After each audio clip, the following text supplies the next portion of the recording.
Hey guys, tonight we're stepping into the blistering dawn of a Nubian bakery, where bread shaped empires and hungry gods watched.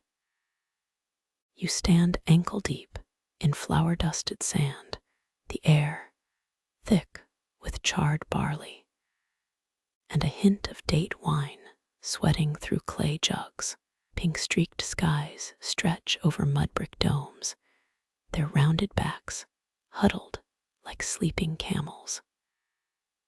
A horn blares. The Pharaoh's grain inspectors are already stomping through the marketplace. Your sandals stick to the ground, molten date syrup puddled where a donkey cart leaked. Survival tip: don't sneeze. One misplaced wheeze could topple a dough tower and get you whipped raw for wasting royal rations. The head baker glares, his apron crusted with yesterday's failures. He barks orders. Slaves scramble to feed clay ovens taller than war chariots. Heat shimmers above their gaping mouths, each fueled by acacia wood and sheer desperation. So, before you get comfortable, take a moment to like the video and subscribe, but only if you genuinely enjoy what I do here. Drop a comment with your location and local time. Maybe you'll find a fellow night owl battling insomnia in Botswana or Quebec. Now dim the lights. Maybe turn on a fan for that soft background hum. And let's ease into tonight's journey together. Heat stroke alert: workers passed out mid-shift were dragged to shade and doused with soured milk. Stay hydrated. Grab a clay cup from that stack. Sip slowly. It's palm wine cut with enough water to barely kill the vinegar tang. Your tongue wrinkles. Let's call it an acquired taste. A sudden shout: a apprentice's loaf split during baking. The overseer snarls. Cracks meant bad luck for the Pharaoh's table. The boy cradles his ruined offering, golden crust split like parched earth. Punishment: extra shifts, or a playful nudge into the oven's embrace. Depends on the overseer's mood and how much he hates his job today. Here's a fun fact: they found traces of beer in olden dough. Accident or secret ingredient? Modern bakers tried replicating it, tasted like a frat party gone wrong. Meanwhile, the head baker tests a risen batch, jabbing dough with a reed. Satisfied, he stamps each loaf with a seal, a scarab beetle for the palace. 3 slaves hoist a woven tray, steaming rounds glazed with honey and sesame. Their path weaves toward the Nile, where reed boats wait to ferry breakfast upstream. The Pharaoh's morning meal is late. Ship captains tap their feet, eyeing the horizon. One hiccup, and those loaves become crocodile snacks instead of royal fare. Sunlight hits the ovens now, their clay bellies glowing like trapped sunsets. You squint, the heats warping the air into liquid gold. A breeze carries the scent of dockside fish, someone's lunch burning nearby. Blink, and the vision fades. Just ovens, always ovens, endless ovens baking bread for a king who'd never know their names. Your toes curl in the sand. It's coarse and searing, like walking across a million tiny suns. A girl laughs, sweeping ash into ceramic jars. They'll sell it tomorrow as toothpaste. Yes, a toothpaste.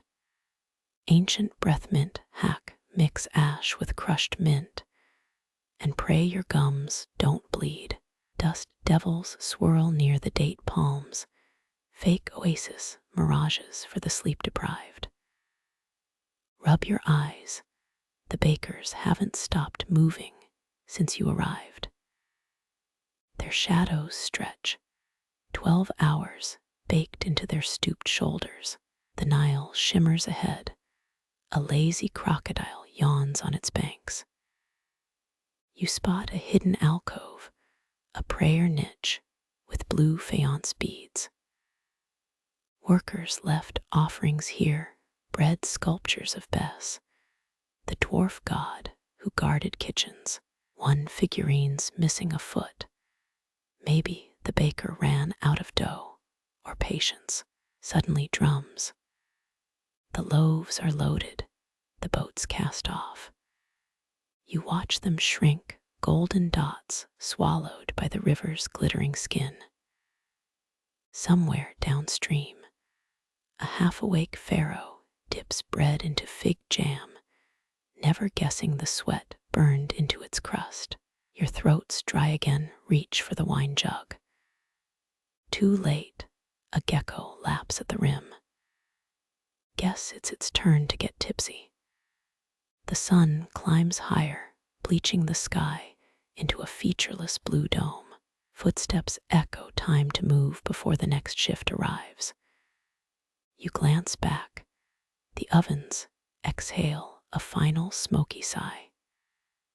Their heat lingers in your clothes, a souvenir smelling of ambition and char. You edge toward the oven's gaping mouth. Its heat warps the air like desert mirage. Cracked clay throbs under your sandals, radiating memories of 1,000 fires. Workers here once fueled flames with acacia wood and dried dung. Thermal efficiency before thermodynamics had a name. Sparks leap at your ankles. Each one hissing, this is how empires get fed. Smoke stings your eyes, incense for the daily miracle of charring dough into sustenance. A loaf peels open near the coals. Its golden blisters pop like microsuns. You catch a whiff of caramelized barley, an aroma that once made tax collectors weep with nostalgia. The baker's logs show char marks in precise intervals, pre-industrial timers for perfect crusts. Someone's shouting, a foreman berates a child hauling ash. His curses mix with the furnace's growl, both sounds swallowed by the heat. 5 workers rotate loaves on long poles, each movement a dance choreographed by survival. Their linen wraps darken, with sweat standard-issue uniforms for the world's first bakery sweatshop. A scorched rat carcass lies near the fuel pile, extraneous protein in the supply chain. Historians still argue whether these ovens doubled as crematoriums during plague years. Ash doesn't keep records. You spot a crescent-shaped burn on the wall, some apprentice's permanent reminder to check his oven mitt. Your throat tightens, part smoke inhalation, part awe. This kiln birthed 40,000 loaves daily, enough to choke the Nile if stacked bow to stern. Royal inspectors demanded bread so light it could float, a PR stunt for deities and diplomats. Workers occasionally smuggled lentils into the dough, ancient union dues baked into Pharaoh's breakfast. Embers spit a warning. You step back as a loaf explodes into charcoal confetti. Nearby, a teenager licks flour paste off his palm, an early warning system for spoiled grain. The foreman's whip cracks, 3 lashes for letting embers dim. His victim's scream harmonizes with the oven's roar, a duet no one requested.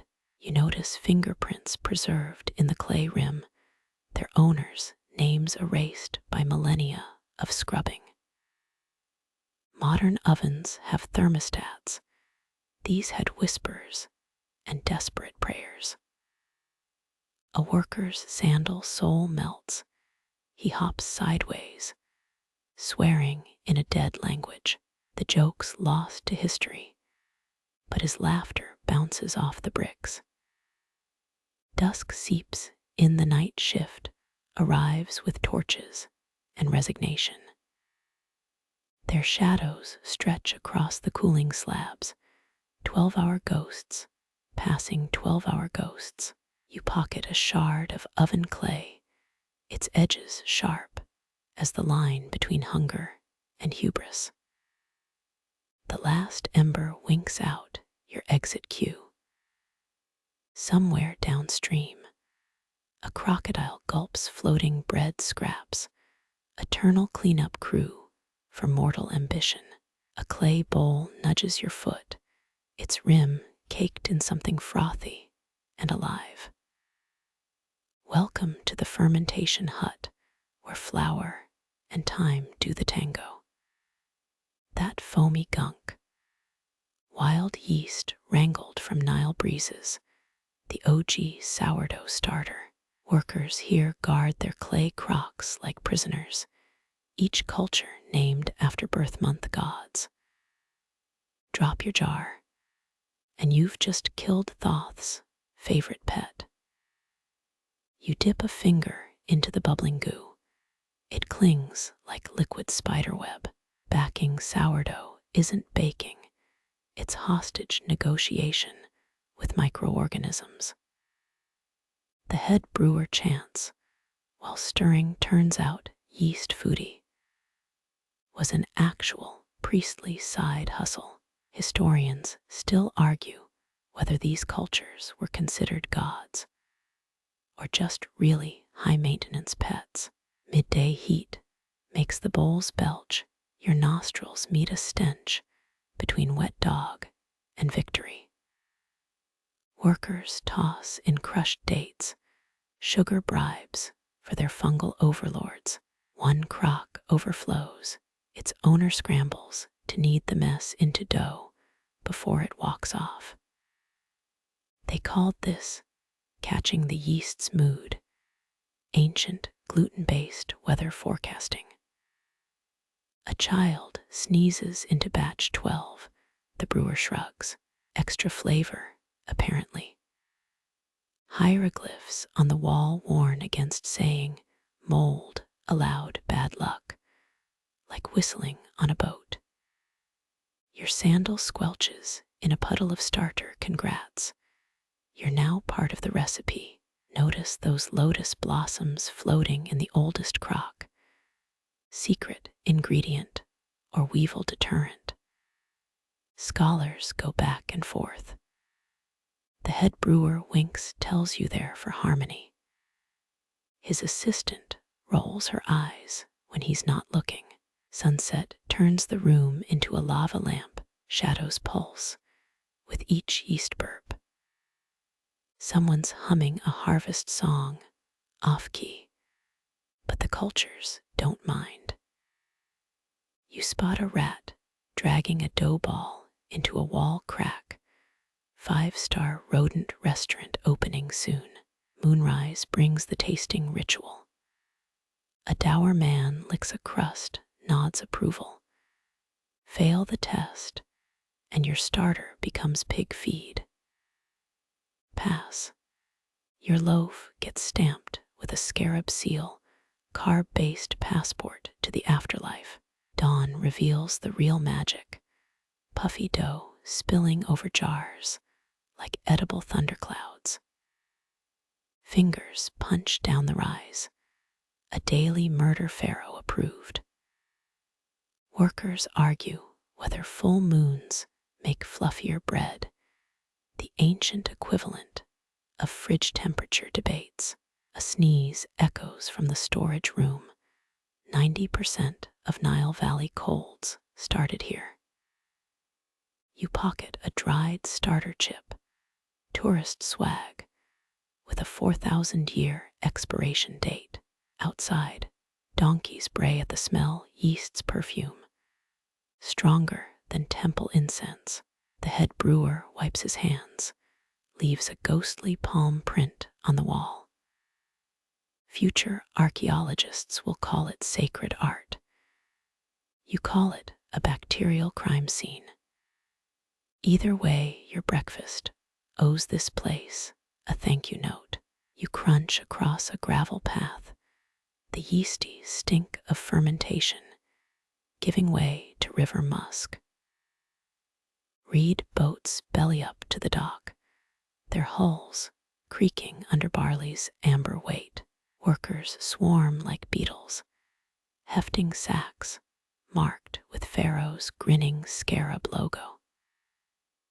Mainstream history never mentions the blisters, but those woven reed vessels were the Amazon trucks of their day. A foreman barks orders, his voice drowned by donkeys braying at splashed grain. One beast plants its hooves, refusing to haul another load. Smart donkey. The 12th trip today, each sack a king's ransom in potential bread.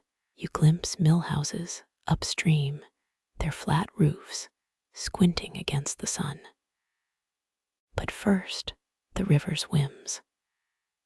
Currents snatch at swaying boats, pilots jab poles into murk, praying to avoid crocodile-shaped tax audits. Leaky hulls tell the real story. One sailor's patching a breach, smearing dough across the cracks like edible spackle. Fringe archaeology types love this bit. Papyrus scrolls confirm bakers donated stale loaves for boat repair. Efficient, no quirky. Absolutely. Barley spills from a torn sack, kernels plinking into the Nile like golden raindrops. Fish swarm the bounty, their thrashing turns water frothy. A worker shakes his fist. That's my lunch tax, you scale-faced thieves. The milling station looms, granite wheels groaning louder than a mummy's stomach. Two slaves strain against a wooden lever, their muscles quivering as the top stone bites. Heat rises from the grinding faces, roasted grain scent merging with human sweat. You taste the air. It's like sniffing a loaf mid-bake. Someone's toddler wobbles through the dust storm, chubby fists clutching stolen barley. His mother chases, screeching, drop it. That's 7 years bad harvest luck. Historians still argue whether grain taxes were measured pre-milling, because nothing says bureaucracy like counting crumbs. A scribe perches nearby, clay tablet balanced on his knee. He licks his stylus, eyeing each sack like it owes him money. One underweight load could land you in the reed fields, ancient HR's idea of constructive feedback. Wind whips flour into phantom shapes, a spinning funnel that almost resembles bastet. Workers avert their eyes, don't want the cat goddess judging their half-assed grinding. Climb onto a docked boat, its deck sticky with trampled grain. The captain offers a withered fig for luck. You bite down, sweetness cut by grit. Nile silt, probably, or millstone debris. Either way, it's fiber. Watch barges drift north, sun bleaching their sails to bone white. Their cargo's destiny, palaces, temples, the occasional under-the-table deal with Memphis black market bread rings. The best flour allegedly goes to Pharaoh's table, but everyone knows his head baker skims the top. Local joke: royal bread rises higher because it's full of hot air. Dusk paints the river copper. Workers light torches, their flames mirrored in the black water. You step onto the shore, sand clinging to your flour-dusted feet. Somewhere downstream, a loaf begins its journey. Your flour-crusted sandals sink into mud bricks, still warm from daylight. 14 women circle a clay basin, their elbows piston up, down, up, like herons spearing fish. Dough gloms to their forearms, pale flesh disappearing under the greedy mass. One giggles, a teenager with ash smeared across her brow. Ra's watching, scolds the elder beside her, knuckles deep in the glutinous mess. Every fold a plea for plentiful harvests. Every punch exorcism of mold spirits. Mainstream museums display their tools: stone querns, sieve baskets. Never the blisters. Archaeologists found bakeries near Giza with finger grooves worn into work tables, centuries of thumbs pressing the same spot. The dough thickens, a living thing demanding violence. Fingernails rake its surface, carving spiral patterns said to mimic the Nile's curves. Someone hums, a descending scale that chills your neck hairs. The tune matches hieratic symbols for satiety, found on workaday bowls. Coincidence? Ancient Egypt enjoyed layered jokes. Heat slithers up your calves, oven breath seeping through floor cracks. First shifts loaves bake below, their carbonized bottoms destined for beer vats. Waste not, want not, unless you're Pharaoh's third cousin twice removed. A child darts in, dumping leaven into the trough. The froth smells funky, fermented dates, kicked around some back alley stable. Fringe researchers swear they've revived 3,000-year-old starter from tomb residue. Tastes like regret and ingenuity, their words, not yours. The kneaders accelerate palms, slapping dough to a rhythm older than pyramids.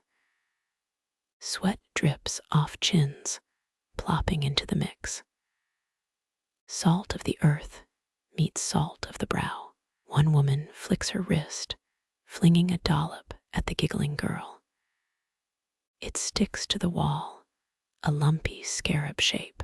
Historians still argue whether these kitchens doubled as shrines.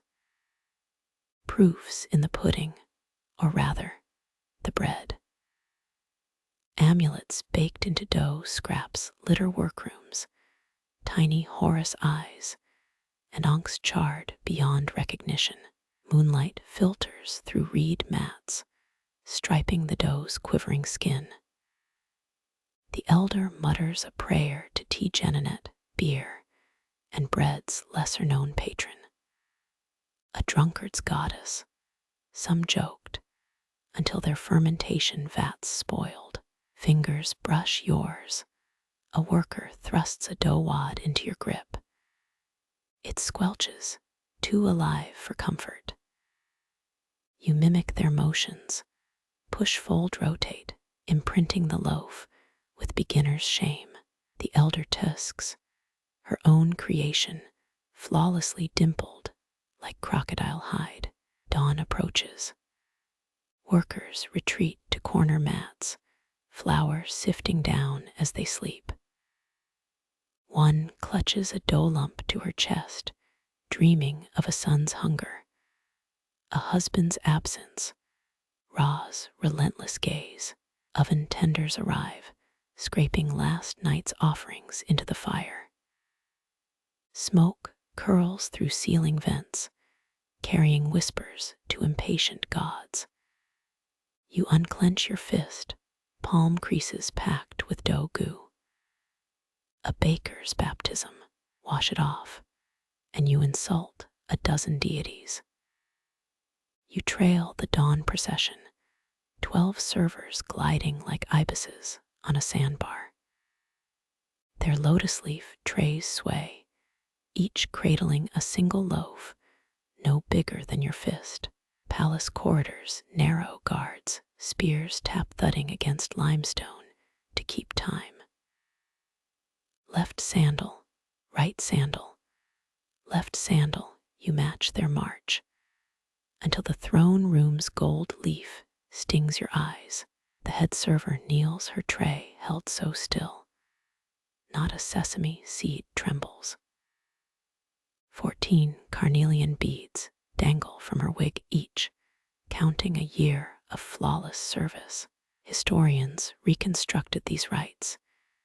Using tax records, pharaohs demanded exactly 12 loaves daily, a detail even their enemies copied. One tray wobbles, a novice's elbow dipping too low. The overseer's rod flicks, a warning tap that costs him half his evening beer ration. Precision isn't piety, it's survival. 12. Never 11, that invites famine spirits. Never 13, mockery of the lunar cycle. Pharaoh's finger hovers, a ringed hand choosing the first loaf. His shadow falls across the breads, sunlight catching the cartouche stamped into each crust. You squint glyphs for life, and dominion crisper than a scarab's wing veins. The rejected loaves retreat destined for lesser nobles or the royal greyhounds. Crumbs cascade onto the dais, glinting specks swarmed by jeweled scarabs. Dig teams found beetle casings in palace drains. Some argue they were pets, not pests. A servant girl creeps in basket ready for scraps. Her palms bleed through the reed fibers, but she dare not let a crumb escape. Waste here means a week in the stocks. Your nose remembers the stench from the east courtyard.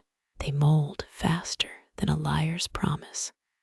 A baker once warned you. Midday heat warps the air, incense smoke tangling with yeast's last gasp. Pharaoh's bite echoes, a dry crackle that silences the hall.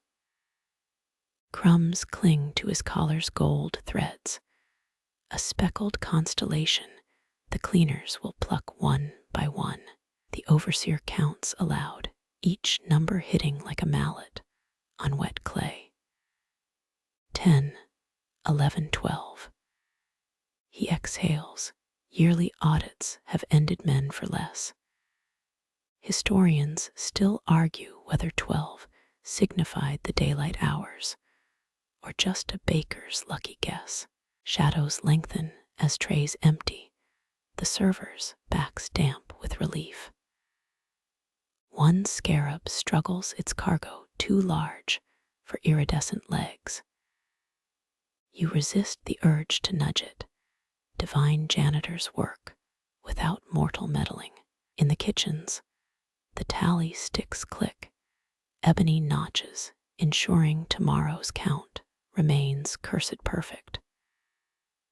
A baker's child licks a finger, sneaking a taste of Pharaoh's leftovers. His tongue finds a hieroglyph's impression. The boy swears it tastes like power. Moonrise finds you scrubbing trays, the Nile's chill battling crusted dough. A whisper snakes through the reeds. They found a 13th loaf in the 4th scribe's quarters. Dawn will come early and hungry for someone. Moonlight bleeds through tomb paintings. Your torch guttering against depictions of eternally baking ovens. These aren't mere cookfires, each brick laid to mirror the living world's rhythms. Archaeologists found blueprints beneath Saqqara's sands, stone tablets detailing clay dome dimensions down to the finger's breadth. A mural shows dead bakers, their ghost limbs kneading dough that never rises. Their hieroglyphic captions nag about overproofing. Even in death, perfection's whip cracks. You lean closer, nose almost touching ochre-hued flames, frozen mid-flicker. Someone's dragged a fingernail through wet plaster. Here ancient vandalism or clumsy restorer. Breaking the fourth wall of eternity's kitchen, the air tastes of stale myrrh and strangely burnt popcorn. Your guide swears modern conservators found desiccated yeast spores in tomb niches. Probably contamination from the 70s dig team's lunch, he mutters. But carbon dating says otherwise. Millennia-old sourdough starters, sleeping like mummies. Ahead looms Osiris Bakery, carved pillars, shaped like grain measures. His stone hands grip a sieve, chiseled wheat chaff pooling at granite feet. Realism's taken too far, someone's etched mouse tracks, leading toward the god's sandal, the ultimate pantry raider. Tugging your collar, you spot Queen's Envoy Bakery tribute murals. 5 oxen haul a clay oven large enough to roast a hippo. Cursive script labels it gift of His Majesty's humble servant, the Vizier Thamos, ancient brown nosing in vermilion ink. One chamber's ceiling sags, too many painted loaves overhead. Each discolored tile shows bread grades, crescent rolls for scribes, ankh-shaped buns for priests. A cracked tile near the door depicts mold-speckled rations, eternity's rejection pile. Historians still argue whether these ovens were meant to function literally. Could Cosprits activate heatless fires? Your torch dies, darkness swallows the answer. When light returns, your fingers brush warm stone. Coincidence, surely, or masonry retaining the day's heat. In the burial chamber, a miniature oven sits beside the sarcophagus, its tiny door sealed with resin. CT scans revealed charred barley inside, perhaps a last meal for the Basol's journey. You kneel knee protesting and imagine the deceased Pharaoh's complaint. Cold cuts again. A Coptic cross scratches the oven's side centuries after entombment. Someone defaced it. Or tried to. The oven's curve turned their holy symbol into a lopsided star, a baker's final joke. Your guide mumbles about closing time. You linger at a worker's graffiti panel. Stick figure bakers flip hieratic bird gestures at a corpulent overseer. Some gripes transcend eras: underpayment, underappreciation, underwhelming afterlife healthcare. Back in daylight, your canteen water tastes of minerals and faintly cardamom. Impossible, yet your tongue insists. The desert wind shifts, carrying whispers of long-cooled fires. Somewhere beneath your boots, a ghostly millstone grinds on. Tomorrow's tourists will dismiss the heat mirage shimmering above the tomb entrance.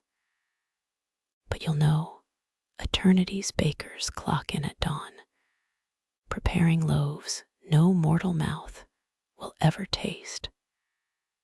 The dead demand crusts. The cracked earth retreats from your boots, each fissure yawning like a starving mouth. You kneel, fingers brushing soil that crumbles to dust, remembered only by archaeologists. This is year 3 without floods. Your guide's tablet calls it HWTTJD, the Great Emaciation. Skeletons of grain silos jut bone-white against the horizon, their bellies looted by sun-bleached winds. A merchant's ledger from calm Ambo whispers through time, daily bread rations halved, then quartered, then traded for whisper-thin promises.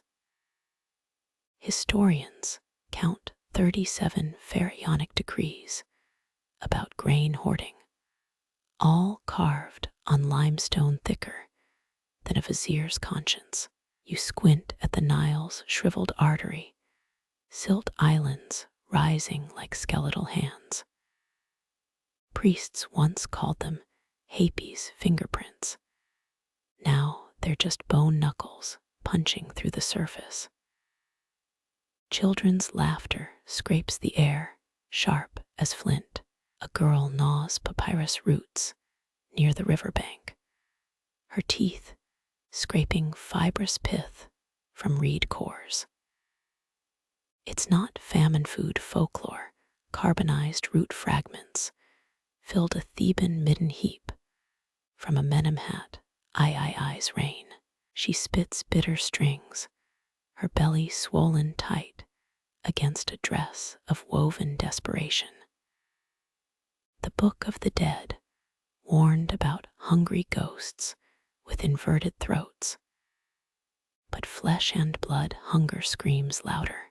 Mice skitter over what's left of temple offerings, tiny skulls found in a menhodop. I's granary attest to their final feast. Archaeobotanists still argue whether priests engineered the rodent invasion, a divine tax audit via whiskered saboteurs. Your canteen sloshes, a cruel mockery of the river's dry cough. You drink greedily, knowing desert etiquette demands sharing with the next parched soul. Bakers. Ovens stand cold, their domes cracked like dead kings' skulls. Scorch marks tell stories of last-ditch efforts. Acacia thorns burned when fuel ran out. One kiln's clay seal bears fingernail grooves, maybe a final protest, or prayers kneaded into earth. A relief shows Ra's solar bark dragging through sand instead of water. The gods, too, exhausted to float. You trip on a half-buried stone, its surface pitted with Henu measures. This was a grain tax marker once. Now it counts how many died per cubit of barren land. Beetles swarm a shattered amphora, their iridescent shells mocking the price of frankincense once stored here. Historians still argue whether the drought toppled dynasties or just exposed corruptions wrought beneath gilt-edged power. The wind carries a memory of yeast, phantom fermentation, lingering like a drunkard's breath. You taste it anyway, tongue chasing oblivion in imaginary beer foam. Reality offers dust. It coats your molars with the grit of a civilization's mummified hopes. As you retreat from the furnace wasteland, a shape emerges, a child's clay doll wedged between stones. Its face is featureless, no time for artistry when survival's the only ritual. You leave it be, let some future dig team ponder this tiny effigy of loss. Night falls, carrion birds swap shifts with scarabs. The Nile's ghost murmurs beneath your camp, a drowned lullaby for the land of hollow loaves. The moon swells like unbaked dough bonfires, crackle as baskets heavy with risen loaves line the square. Your elbow deep in honey pots, sticky fingers brushing against slaves and nobles alike. Historians tally 89 such festivals in temple records, though whether they celebrated harvests or rebellions, first sparks remains contested. A baker's apprentice winks, he's hidden date paste in the sacred loaves. For sweetness, he whispers, then vanishes into the smoke. Laughter sticks to your ribs as a tipsy priest trips over a bread mold shaped like Bess. Even gods of partying faceplint sometimes. You spot a slave licking honey off her arm, savoring a luxury usually reserved for temple altars. Papyrus payrolls from Deir el Medina prove workers received 3 loaves daily. But tonight, no one's counting. A drunk merchant belts out the song of the overproofed loaf, its verses banned in 3 gnomes. Flames twist into shapes, a dancing hippo, a laughing crocodile, Ra's bark with sails made of steam. You bite into a fig-stuffed bun, its sweetness cut by a bitter aftertaste. Beetle dung flour, probably hieratic texts mention using ground scarab shells as famine food, though scholars still argue whether that's code for political satire. A child chases a rolling sesame cake. It tumbles toward the bonfire, saved by a quick-footed baker. His sandal tread matches a print found in Amarna's municipal bakery ruins, size 9, wide instep. Someone hands you a beer-soaked crust. The sour tang of old fermentation stings your nose.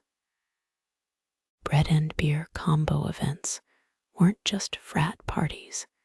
They funded half the Delta's temples. A wall relief in Karnak shows priests swapping barley for lapis lazuli with a 20% spirituality surcharge. Your guide mutters about tax brackets, ancient and modern leeches sharing the same playbook. A procession stumbles past, elders carrying a dough effigy of Osiris stuffed with anise seeds. Every bite taken is a rebellion against entropy, or just a good excuse to get soused. You spot ash in the dough's folds, a blend of ritual and yesterday's oven sweepings. Carbon dating once traced similar residue to a Theban bakery strike in 1352 BCE, workers demanding fewer snake-shaped loaf commissions. Firelight glints off a gold earring. A noblewoman lets a slave braid her hair with barley stalks. For this one night, titles dissolve like malt in water. Temple guards look away as a laborer pockets a gilded bread tray, his calluses scraping against electrum. Records from Gurab note 37 such missing trays, all reappearing mysteriously in workers' tombs centuries later. The dough effigy's head falls off, rolling toward the Nile as celebrants give chase. A Nubian drummer laughs, her rhythm syncing with the splash. Modern bakers recreate this drowned god ritual in Aswan, though health inspectors frown on waterfront bread consumption. You step back as a honey jug shatters. A dozen tongues dart out to lick the cobblestones. Dawn pales the sky, bonfires cough their last sparks. A child sleeps curled in a bread basket, dreaming of endless feasts, or maybe just less hunger. Guards rediscover their whips, nobles readjust their wigs, slaves fold freedom into memory like raisins into dough. The festival's magic dissipates with the smoke, but your sandals stick to cobblestones for hours, glued by stubborn honey and stranger hopes. Your sandals crunch through sesame seeds, stale bread's ghostly afterbirth, as you enter the market's barter ballet. 3 barley loaves by a linen shawl here, 10 secure a donkey, with stubbornness baked into its bones. A merchant flips a crescent-shaped roll. Its blackened edge signifies half off. In this flour-dusted dialect, ostraca from Deir el Medina list, bread-based wages, construction crews paid 16 loaves per week, minus a 2-loaf sweat tax. You watch a weaver haggle, her fingers flashing like shuttles. 5 loaves for this, she snorts. Last flood season, I bought a husband for 3. Crow's feet crinkle as the baker fires back, his argument peppered with oven heat intensity. Historians still argue whether dowry loaf counts, reflected economic pragmatism, or raw worship numerology. The deal seals at 4 loaves and a fistful of coriander. Modern couples take notes. A caravan guard nurses moldy crusts in his palm, emergency currency, when bandits strip you naked. He whispers how stale bread once saved a Pharaoh's spy from Memphis to Tamarind, traded piecemeal for ferry rides and discreet silences. Archaeologists found petrified crumbs in a desert well, stacked like coins beside a grasping skeleton's hand. Your guide mutters, first ATMs required dental work. Near the quay, sailors dunk rock-hard rolls into fish stew, softening edible cash into supper. A ship's captain pays port fees with ship-shaped loaves, bargaining down the taxman with a leavened bribe. Workers haul amphory labeled sesame debt and cumin interest, their contents lighter than the promises they represent. You stumble upon a courtroom drama. A farmer waves a weevil-riddled loaf as evidence. This was my rent payment. The landlord counters with a scroll citing grain quality edicts from Hatshepsut's reign. The judge's wig tilts. He rules the bread invalid, but accepts it as a court fee. Bonus: free weevils for his prize pigeons. A child races past stolen fig loaf clutched to his chest. Guards give half-hearted chase, their bellies already lined with bribery bread. Temple archives mention loaf-tossing drills to train Medjay police. Catch 10 consecutively. Earn a promotion. You spot a recruit fumbling his breakfast. Crumbs cascade into his sandals. The heat thickens. Sun-baked transactions grow reckless. A drunk trader swaps his sandals for honey-glazed buns. Regret sets in as blisters bloom. A potter offers eternity bread, clay loaves painted gold for tomb offerings, guaranteed to outlast your ancestors' teeth. He crows. You're tempted until spotting a haggard woman haggling with her own reflection in a water jug. 2 crusts for this wisdom, she offers the mirage. Dusk brings cooler heads and colder deals.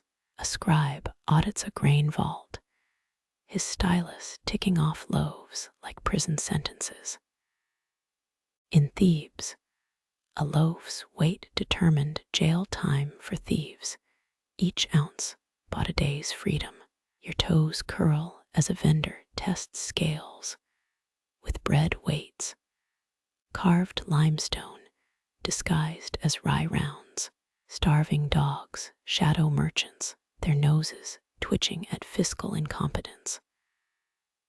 One snatches a tax collector's ledger, parchment shreds mixing with drained sludge. Better digested than audited, quips a date seller, adjusting her math. Moonrise silences the haggling. A breadcrumb trail glimmers under the stars. You follow it to the Nile's edge, where a beggar's feast of soggy crusts floats toward distant crocodiles. Tonight's losses bob beside ancient ones, hieroglyphic receipts dissolving into tomorrow's silt. Moonlight bleeds through reed roofs.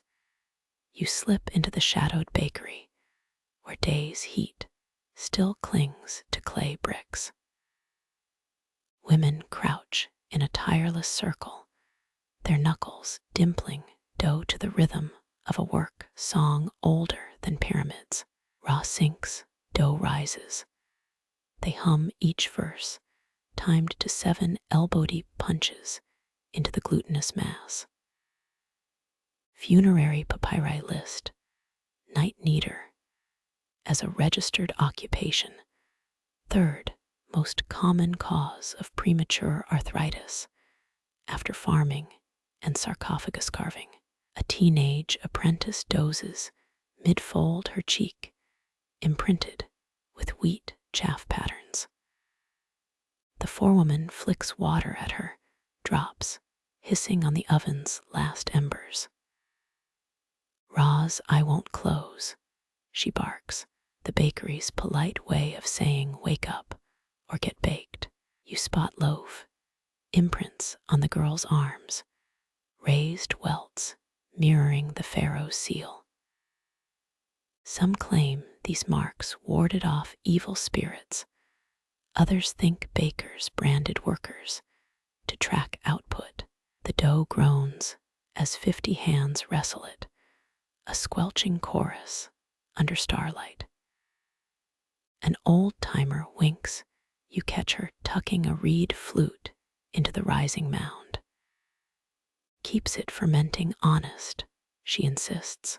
Archaeologists found similar flutes in Tel El Amarna ovens, though historians still argue whether they controlled yeast magic or just entertained bored bakers.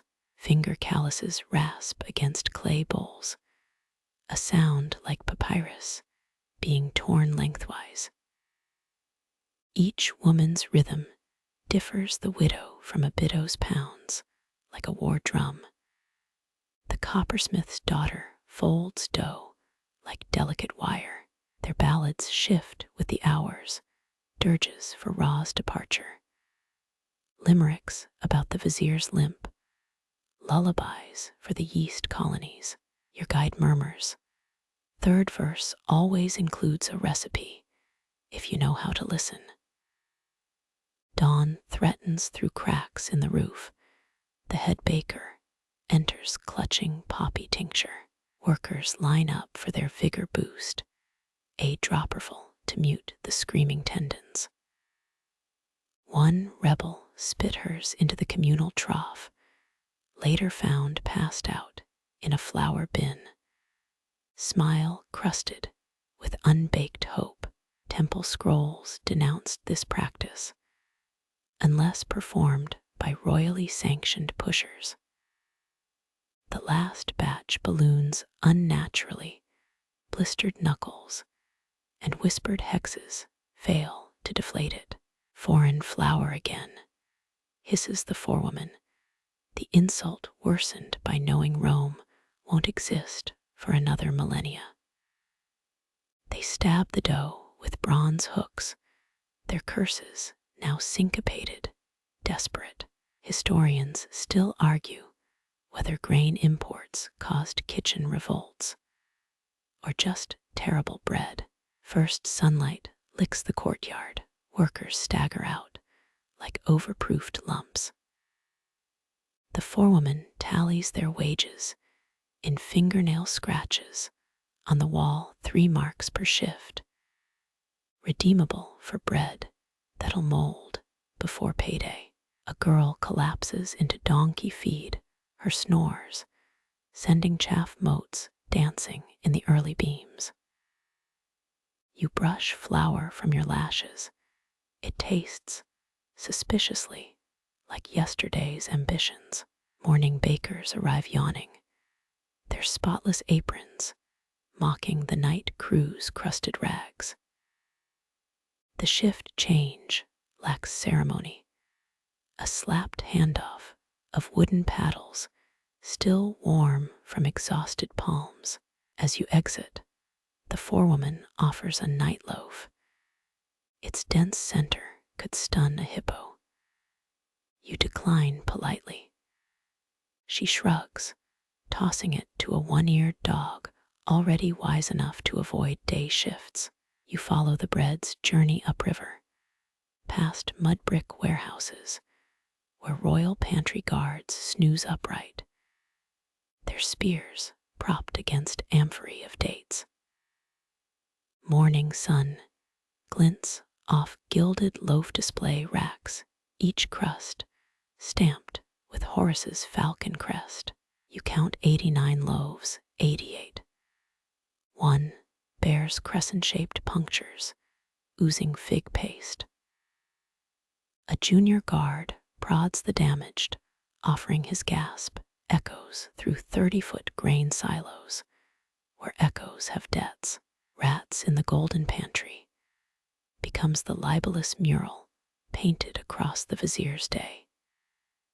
He storms in before noon, sandalwood perfume clashing with rodent musk. His ostrich feather staff knocks over a honey jar. Attendants scramble to lick spilled gold off tiles. Double the traps, he snarls, and triple the cats. Problem being, the palace's sacred felines prefer napping on sun-warmed breadboards to actual hunting. Nightfall brings copper jaws, snapping in shadows. Workers bury spring-loaded traps beneath saffron-sprinkled bait loaves, each mechanism tensioned to finger-breaking tightness. One engineer swears by dried scorpion paste as added deterrent, a fringe technique allegedly copied from Kushite rat gods. By midnight, 3 guards lose fingertips testing the trap's sensitivity. They're given linen bandages and promotions to decoy duty. You crouch beside a crack in the wall. The Nile's humid breath carries squeaks from an unseen warren. First, intruders a whiskered veteran missing half its tail. It sniffs the bait, then drags a palm frond across the trap trigger. 8 more follow, a fuzzy chain gang pillaging with military precision. Historians debate whether these rodents outsmarted Egyptians or just inherited generational smuggling tactics. Either way, the vizier's bakers wake to 92 gnawed loaves and 0 sprung traps. The Nile's ruddy dawn hue gets blamed. Priests mutter about Isis, weeping over rodent kind's betrayal. Farmers downstream know it's just algae blooms. Panic births edicts, 36-hour bakery shifts, bread-tasting eunuchs, and ceremonial floggings of straw effigies labeled Rat King.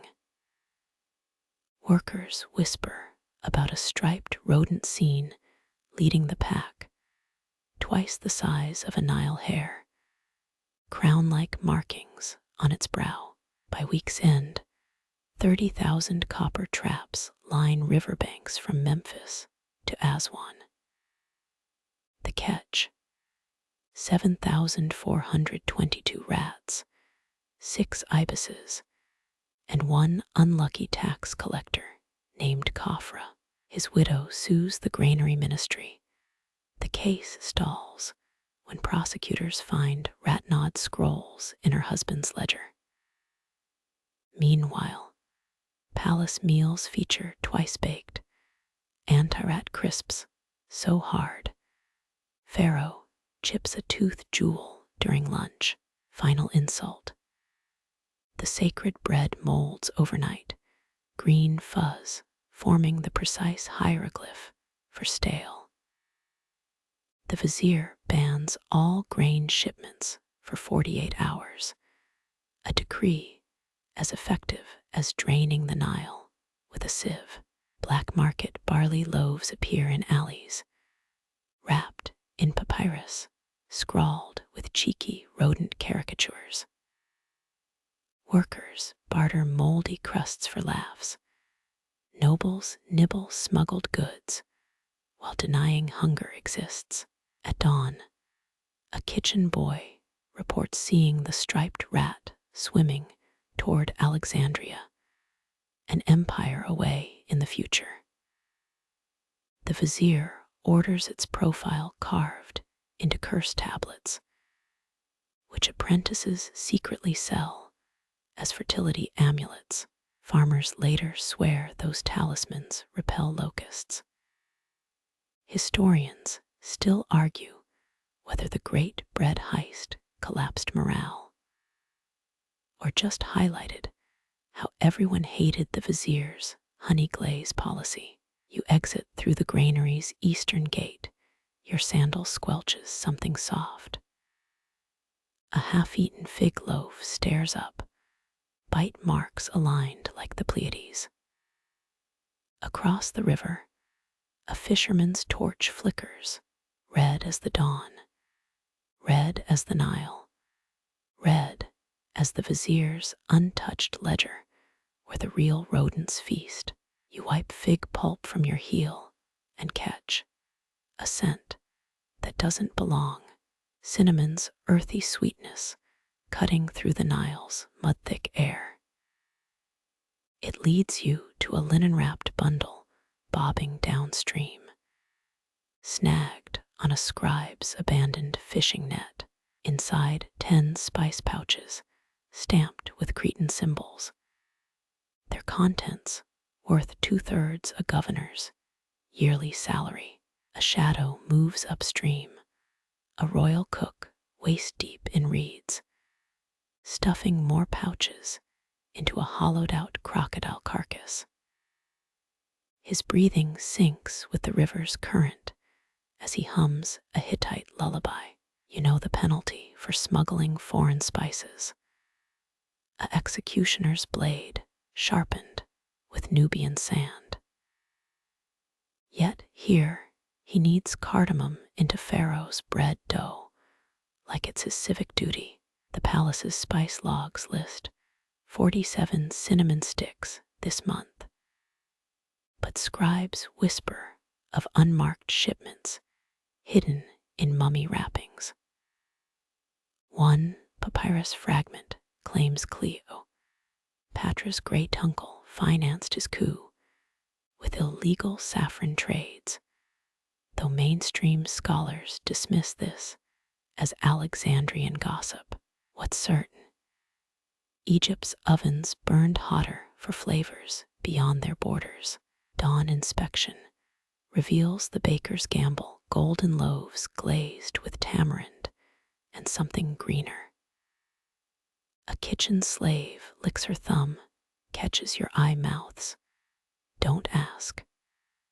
3 hours later, Pharaoh's brunch platter vanishes. Servants blame ibises. You spot the cook's assistant burying crumbs beneath a sycamore tree. Its roots already sprout parsley from last month's herb heist. The vizier's taste buds betray him at sunset. He demands thirds of a cum-encrusted flatbread meant for sacrificial offerings. High priests file a complaint. The cook counters by gifting them honey cakes laced with Mycenaean thyme. Historians still argue whether spice smuggling weakened divine traditions or just made temple incense smell nicer.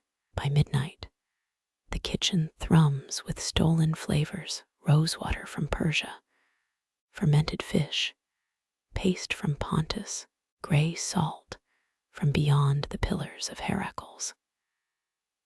A junior baker treads too loudly. His sandal dislodges a clay jar of smuggled sumac.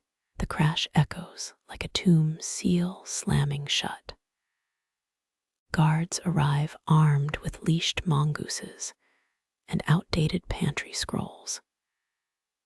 The cook vanishes, replaced by a decoy boy scattering dried chilies like festival confetti. Mongooses sneeze themselves into a stupor. The captain trips over a jar of pickled capers. You pocket a clove bud from the chaos. Its jagged stem pricks your palm like a warning. Morning brings a suspiciously aromatic batch of soldiers' rations, garlic lentil loaves, with a kick of stolen black pepper. Troops march south, singing the cook's praises. Their breath scares off Nubian scouts at 20 paces. The vizier samples a rebel spice blend and forgets his own taxation policies for 3 hours. Rain exposes the cook's downfall. Cinnamon traces cling to his daughter's doll. A linen effigy stuffed with lemongrass. Guards storm his home, but find only a clay oven full of apology flatbreads, each sprinkled with poppy seeds spelling forgive.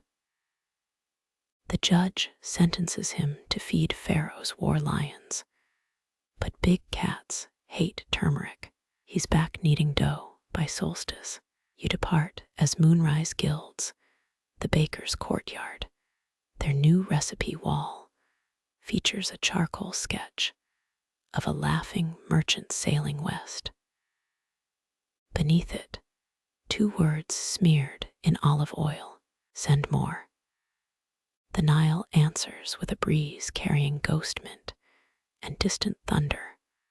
Or maybe that's just your clove-saddled senses inventing omens. The Nile's swollen belly brushes your knees as you wade through murk that reeks of wet earth and overripe melons. This isn't flood season, it's theft season. Villages upstream divert waters into granary canals, leaving downstream ovens starved for liquid gold. You spot the baker's solution: clay jars half buried in the bank, their lids choked with river scum. One jar groans when prodded. A sour stench punches your nose like a drunk sailor. Inside, a doughy creature, part batter, part science experiment, burbling in violet black brine. This isn't just bread starter, it's an angry microbial empire. Downriver docks use this Nile yeast to ferment fish guts into something edible. Or maybe just into better fish guts. A potter's daughter approaches with a sieve full of grainy sludge. It's cleaner than it looks, she lies, dumping the muck into a vat. You count 7 frog legs floating on the surface, a fringe fermentation technique Some Delta clans swore by. Mainstream historians dismiss it as peasant superstition. Right, until carbon dating proved a Theban brewer's tomb contained pickled amphibians in its grain stores.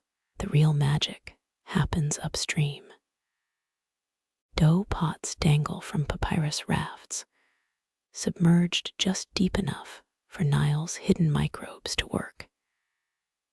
Each sunrise, bakers haul up blistered masses, sourdough ancestors, with a kick like a oryx charge. One taste of this spongy abomination, and you understand.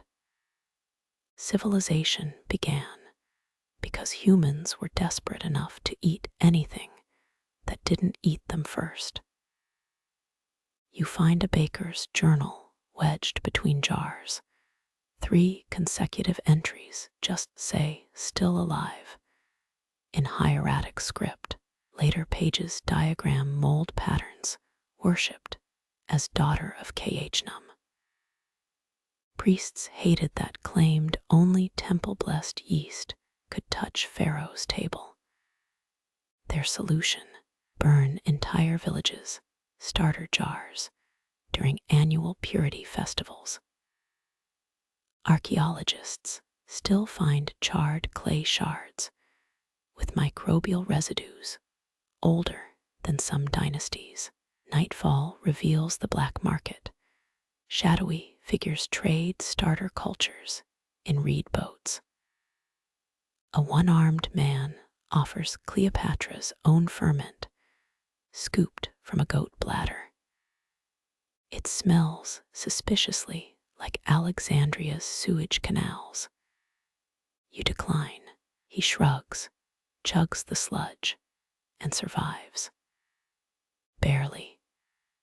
Midnight belongs to the fermentation hymn singers, elderly women croaking prayers to bubbles rising in vats. Their ballad mentions the yeast that outlived 27 pharaohs. A junior baker rolls his eyes. It died last flood season. We just told Nonnet she's singing to a jar of pickle juice. The lie keeps her arthritis at bay. Or the placebo effect tastes better than actual medicine. Dawn inspections get weird. Priests dip ceremonial ibis feathers into vats, claiming to test divine vitality. You catch one sneezing uncontrollably after sniffing a particularly feisty culture. His report: Ra approves a chew. Of this batch's a chew, spiritual bouquet. The festival of Sobek complicates things. Bakers mold crocodile-shaped loaves using starter from ritually drowned dough. You watch a priestess dunk a basket. It resurfaces covered in neon green fuzz. Crowds cheer. Zoologists 2 millennia later will find that strain produces enough alcohol to tranquilize a hippo. Historians still argue whether these bakers were culinary geniuses or just really bored. By late afternoon, the river gnaws through a silt dam. Jars rocket downstream. You grab one mid-whirlpool. Inside, a starter so ancient it's calcified into a fist-sized rock. The baker who owned it weeps into his apron. Great-grandmother's culture, passed down since the Hyksos invasion. You suggest rehydrating it. He glares. Some lineages aren't meant to be resurrected. Flood silt coats everything your teeth grit with each breath. A child offers cleaning service, scrubbing jars with palm fronds and promises. Her secret: letting dung beetles crawl inside to devour crusted gunk. One beetle emerges tipsy, antennae drooping like overcooked papyrus. The kid grins. Happens every year. Harvest moon unveils the rewards. Festival tables sag under sourdough discs, speckled with wild thyme. Even the royal taster hesitates, then devours 3 helpings. His breath could stun a legion. Across the river, a drunk potter carves his ex-wife's name into a yeast vat. In 2,000 years, biochemists will sequence that culture and name a protein after her. She'd hate that always preferred her baked goods bland and her legacy's quiet. You pocket a crust glowing with bioluminescent mold, a common mutation in anaerobic jars, though no modern labs replicated that eerie blue sheen. The head baker warns it's cursed. You eat it anyway. The stars pulse brighter. Coincidence? Probably. But as Nile's current licks your ankles, you swear the river whispers a single word: antibiotics. The hieroglyph's edge bites into your palm, a bronze stylus worn smoother than a priest's excuses. You hover over unbaked loaves, their pale bellies daring you to mark them. 1 symbol per baker, a dung beetle for Amun's temple orders, a lotus for palace shipments. Get it right, and your family eats for a week. Slip, and well, you've seen the whip's braids crusted with yesterday's flour. The head baker squints at your first attempt, a wobbly owl glyph. That's a Biddo's script, he grunts. We use Memphis shorthand here. Archaeology textbooks never mention regional dough dialects. You scrape off the offending lines. Clay shavings rain onto your sandals. British Museum shards show similar marks, proof of ancient quality control. Or maybe just bakers doodling their grievances. A commotion erupts at oven 4. A young apprentice's cymbal drips like melted wax. His ox now resembles a drunken ibis. The overseer's shadow swallows him whole. Crack, the whip fractures the air. Someone snickers. You taste salt, sweat, or airborne flour. Can't tell. Lunch offers a reprieve. You tear into a flatbread stamped with weight. Is that a sandal hieroglyph? The baker beside you smirks. Tax-exempt badge. Priest's orders. Turns out temple loopholes aren't a modern invention. A fringe scholar once claimed these symbols encoded recipes, till his colleagues found wine stains on his decryption tablets. Post-noon heat turns the kiln room into Ra's armpit. Your stylus blisters your hand, each lotus petal a miniature betrayal. 2 loaves crack mid-mark, their fissures mocking your shaky lines. Historians still argue whether these codes tracked output or pleased capricious gods. You vote both. Hunger and divinity share the same gnawing stomach. Sunset inspection arrives. The overseer prods your best lotus. Its stem curves like a smuggler's smile. Adequate. Relief floods your limbs. Down the line, a whale, someone's crooked beetle, gets a ladle of boiling water poured over their knuckles. The steam smells oddly herbal. You pocket a rejected loaf, its mangled hieroglyph whispering stories. Maybe future museums will display this as ritual bread. Or maybe tonight's guards will eat it while gambling away their loincloths. Either way, the oven's breath follows you home, its heat etched into your skin deeper than any symbol. You stumble upon ash-clad figures, hunched over dying embers, their charcoal-smudged hands stoking what the day's baking left behind. These are the oven widows, women who inherited shifts when their husbands' lungs turned to papyrus dust. Workmen's cough plagued bakers worse than fleas in a weaver's shop. Mainstream scholars confirm it from tomb inscriptions about breathless bread makers. One widow's fingers tremble as she ladles embers into a pottery jar, tomorrow's kindling. You catch her muttering to the coals, "Tell him I kept the taxes paid. Tell him the apricot tree bloomed." Her grief smells like scorched honey and wasted yeast. A younger widow, barely 16, arranges ash piles into precise mounds. "For the scorpion sting poultices," she explains, noting your stare. Fringe researchers claim some temples bought ash for purification rituals, though your nose suspects cheaper than myrrh. They move like herons through the gloom, no wasted motion, no idle chat. Their silence feels thicker than Pharaoh's third best flatbread.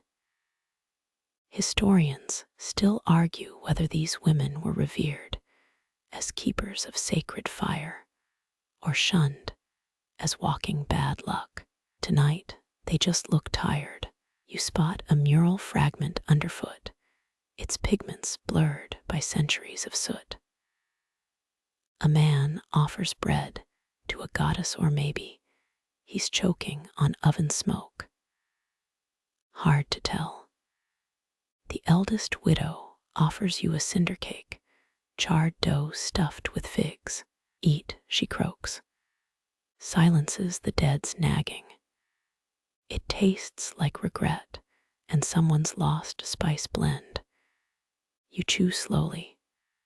Somewhere, a desert fox yips, its cry snuffing out the last ember's glow.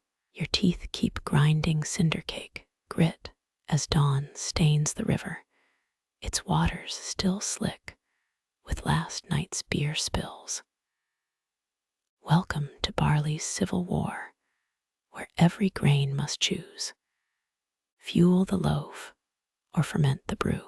Taverns and bakeries glare across alleys, their rivalry crustier than week-old flatbread. You duck through a bakery door, its air heavy with yeast's earthy sweat. A sweating man slams dough onto stone. Third batch today. Those drunkard bastards upstream stole my best starter.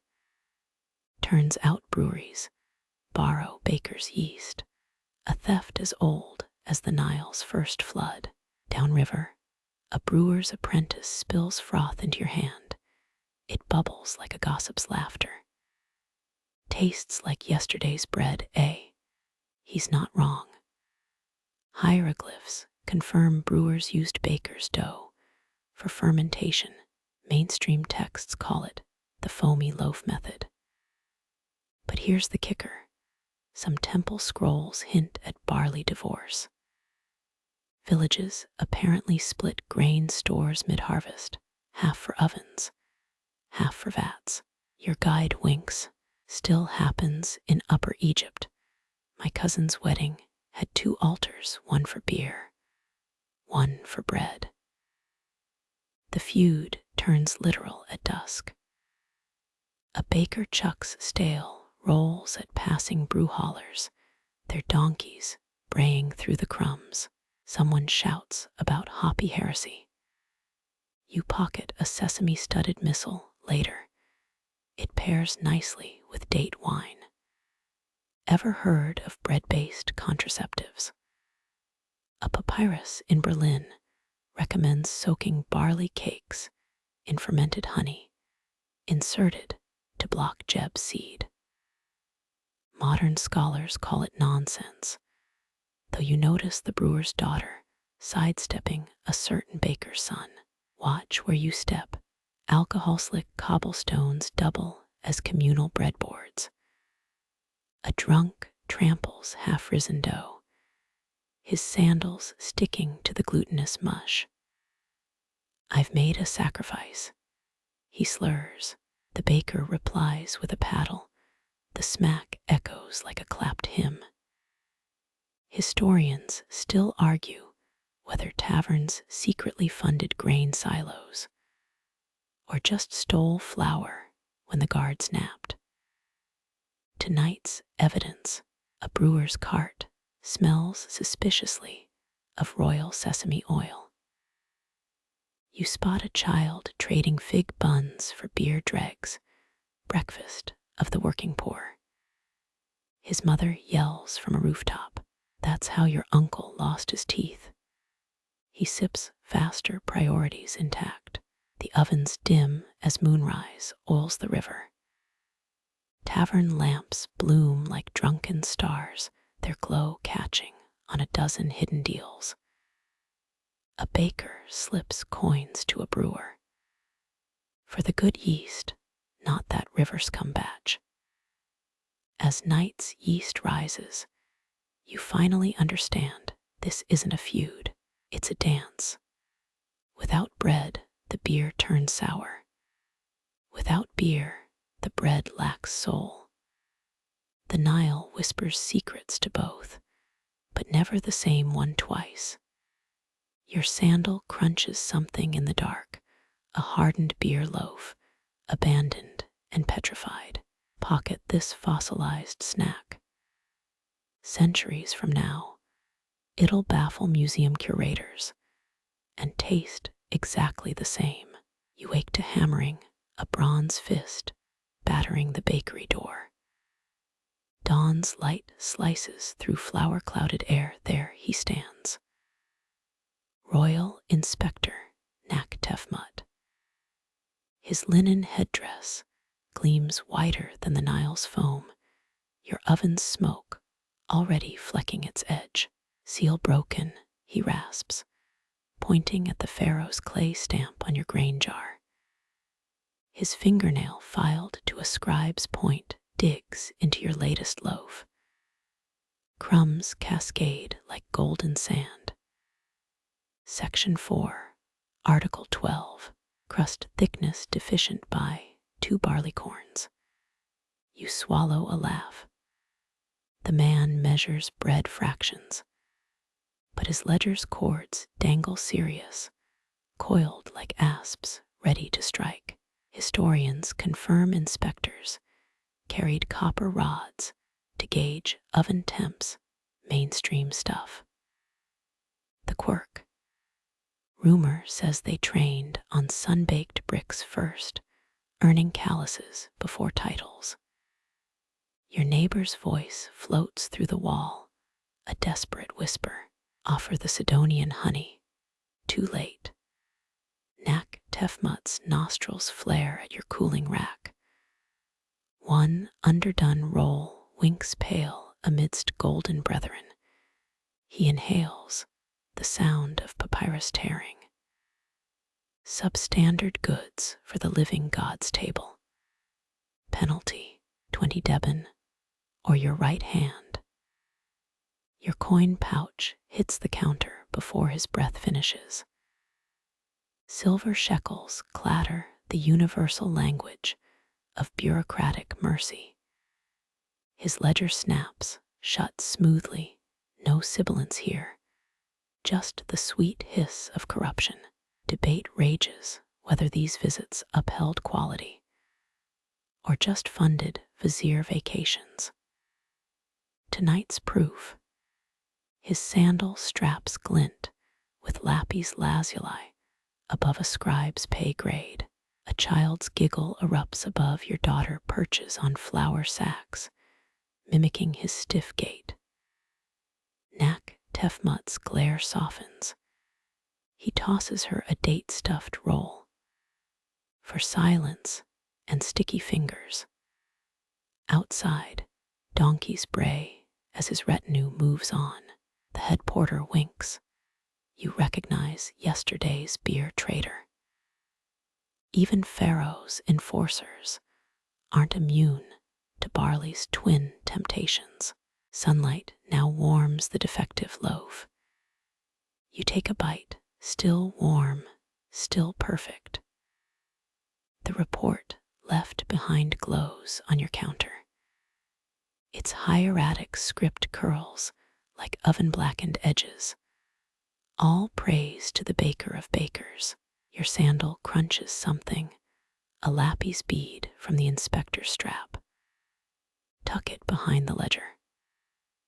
Let the next audit sweat a little. Fair's fair in bread and bribes. The siege ramps still smoke, your sandals stick to resin-smeared stones where Nubian ovens once breathed. Foreign soldiers pry at clay domes with copper hooks, their laughter jagged as shrapnel. Each pried brick exposes soot-blackened stories, recipes for sesame loaves. Children's handprints baked into the foundation. You kneel to pocket a shard. Its curve still holds the ghost warmth of yesterday's bread. A Macedonian boot crushes your fingers. War spoils protocol, the officer barks, his Attic Greek blunted by desert air. All kiln clay belongs to Ptolemy's New Alexandria bakery. Mainstream records confirm invaders looted oven materials, copper scrapers found in Roman siege camps. The quirk: some soldiers wore ash amulets, believed to prevent enemy bread curses from clinging to their guts. They're dissecting the largest oven now, 5 men waist deep in its cracked belly. One emerges clutching a charred lump. Gold, his voice cracks. No, a millennium's worth of hardened drippings, gleaming with false promise. A local potter whispers behind you, her fingers shaping air-dried mud into miniature ovens. For the afterlife, she murmurs. So our dead kings won't starve, even in Greek Hades. Her hands tremble yesterday. She fired bread molds for Nubian babies. Historians still argue whether conquerors dismantled ovens to rebuild, or simply to starve cultural memory. You taste the answer acidic, like over-fermented dough, as Ptolemy's men toss sacred baking stones into ox carts. A drummer boy sneaks a taste of abandoned dough, still rising in its forgotten trough. His face sours, tastes like betrayal. You almost pity his innocence. Wait until he learns conquerors always sack the pantry first. Nightfall brings scavengers.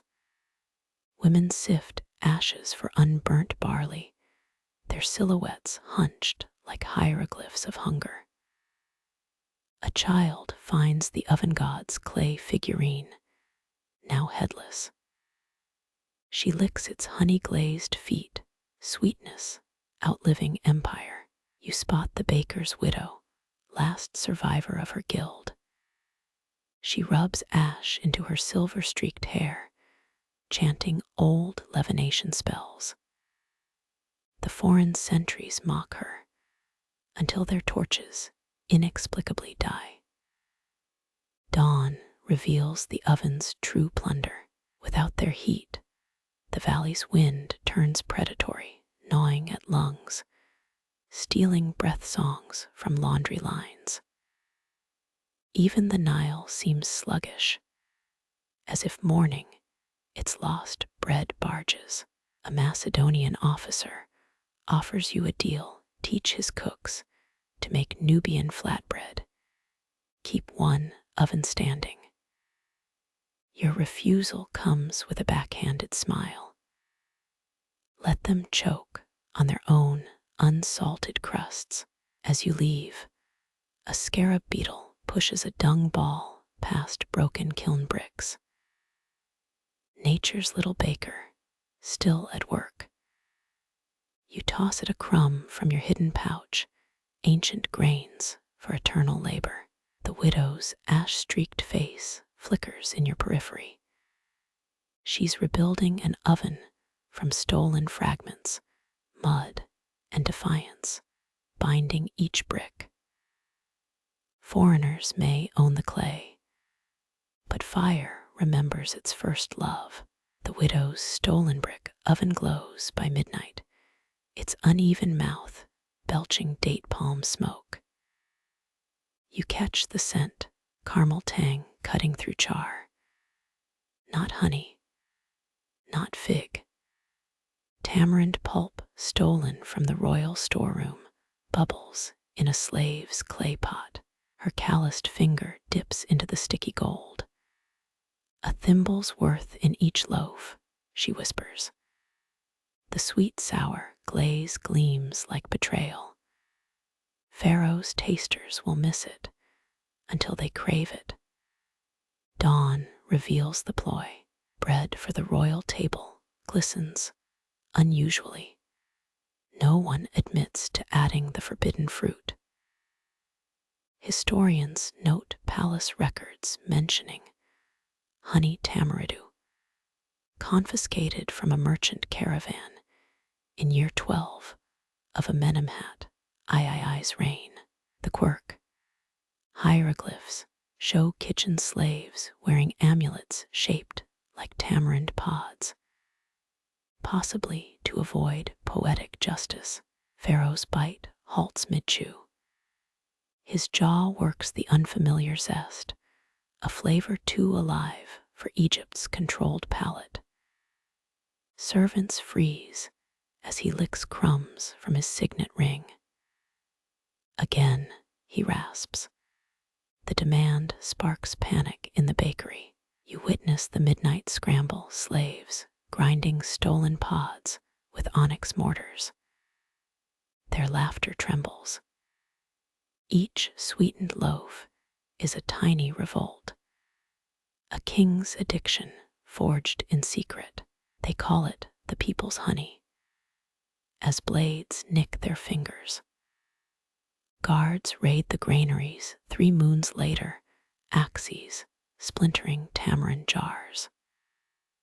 6 bakers swing from the city walls, their necks glazed with the same syrup they smuggled, yet royal bread keeps arriving sticky and irresistible. A teenage apprentice shows you the trick, palm wine vinegar mimicking tamarind's bite.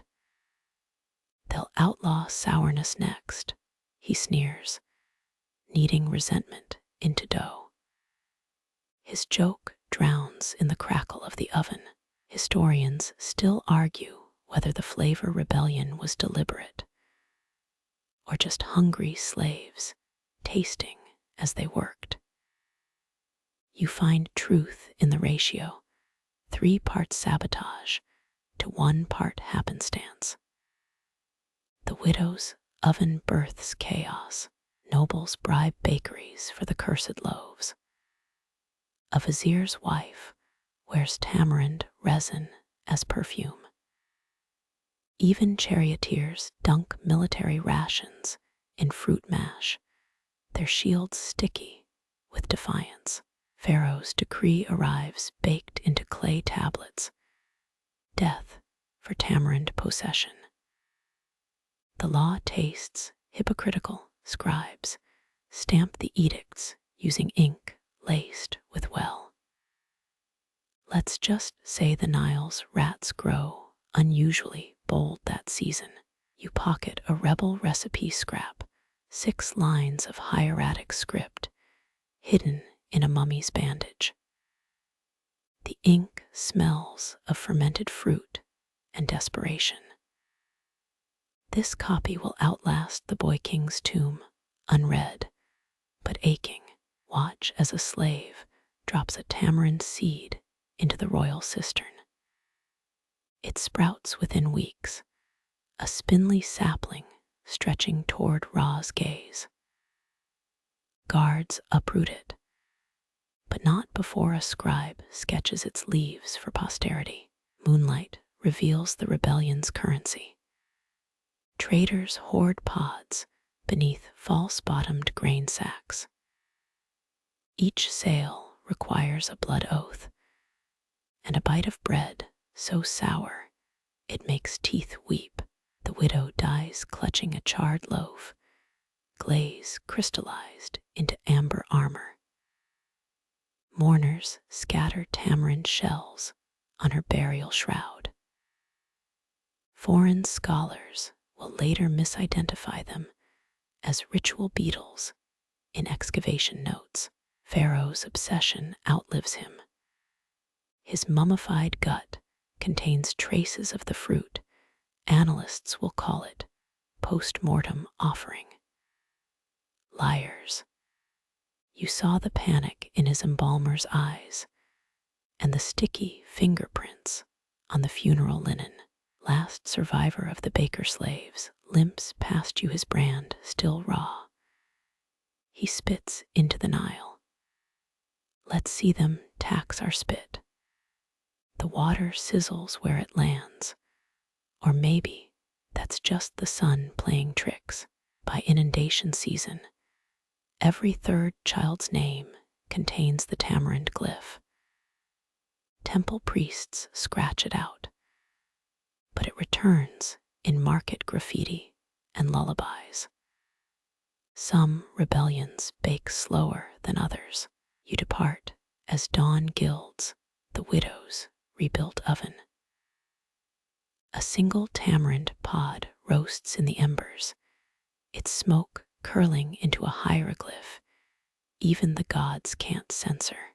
You trek west, where shrines crumble under star-scorched skies, abandoned altars littered with loaves left to rot. Their once golden crusts, now furred with blue-green mold, the gods' leftovers. Desert winds carry the stench, part sourdough, part wet dog. You spot shapes moving in the dark. Jackals. Their eyes glint like tarnished copper coins as they gnaw on petrified bread. These aren't sacred offerings anymore, just rock-hard snacks for scavengers.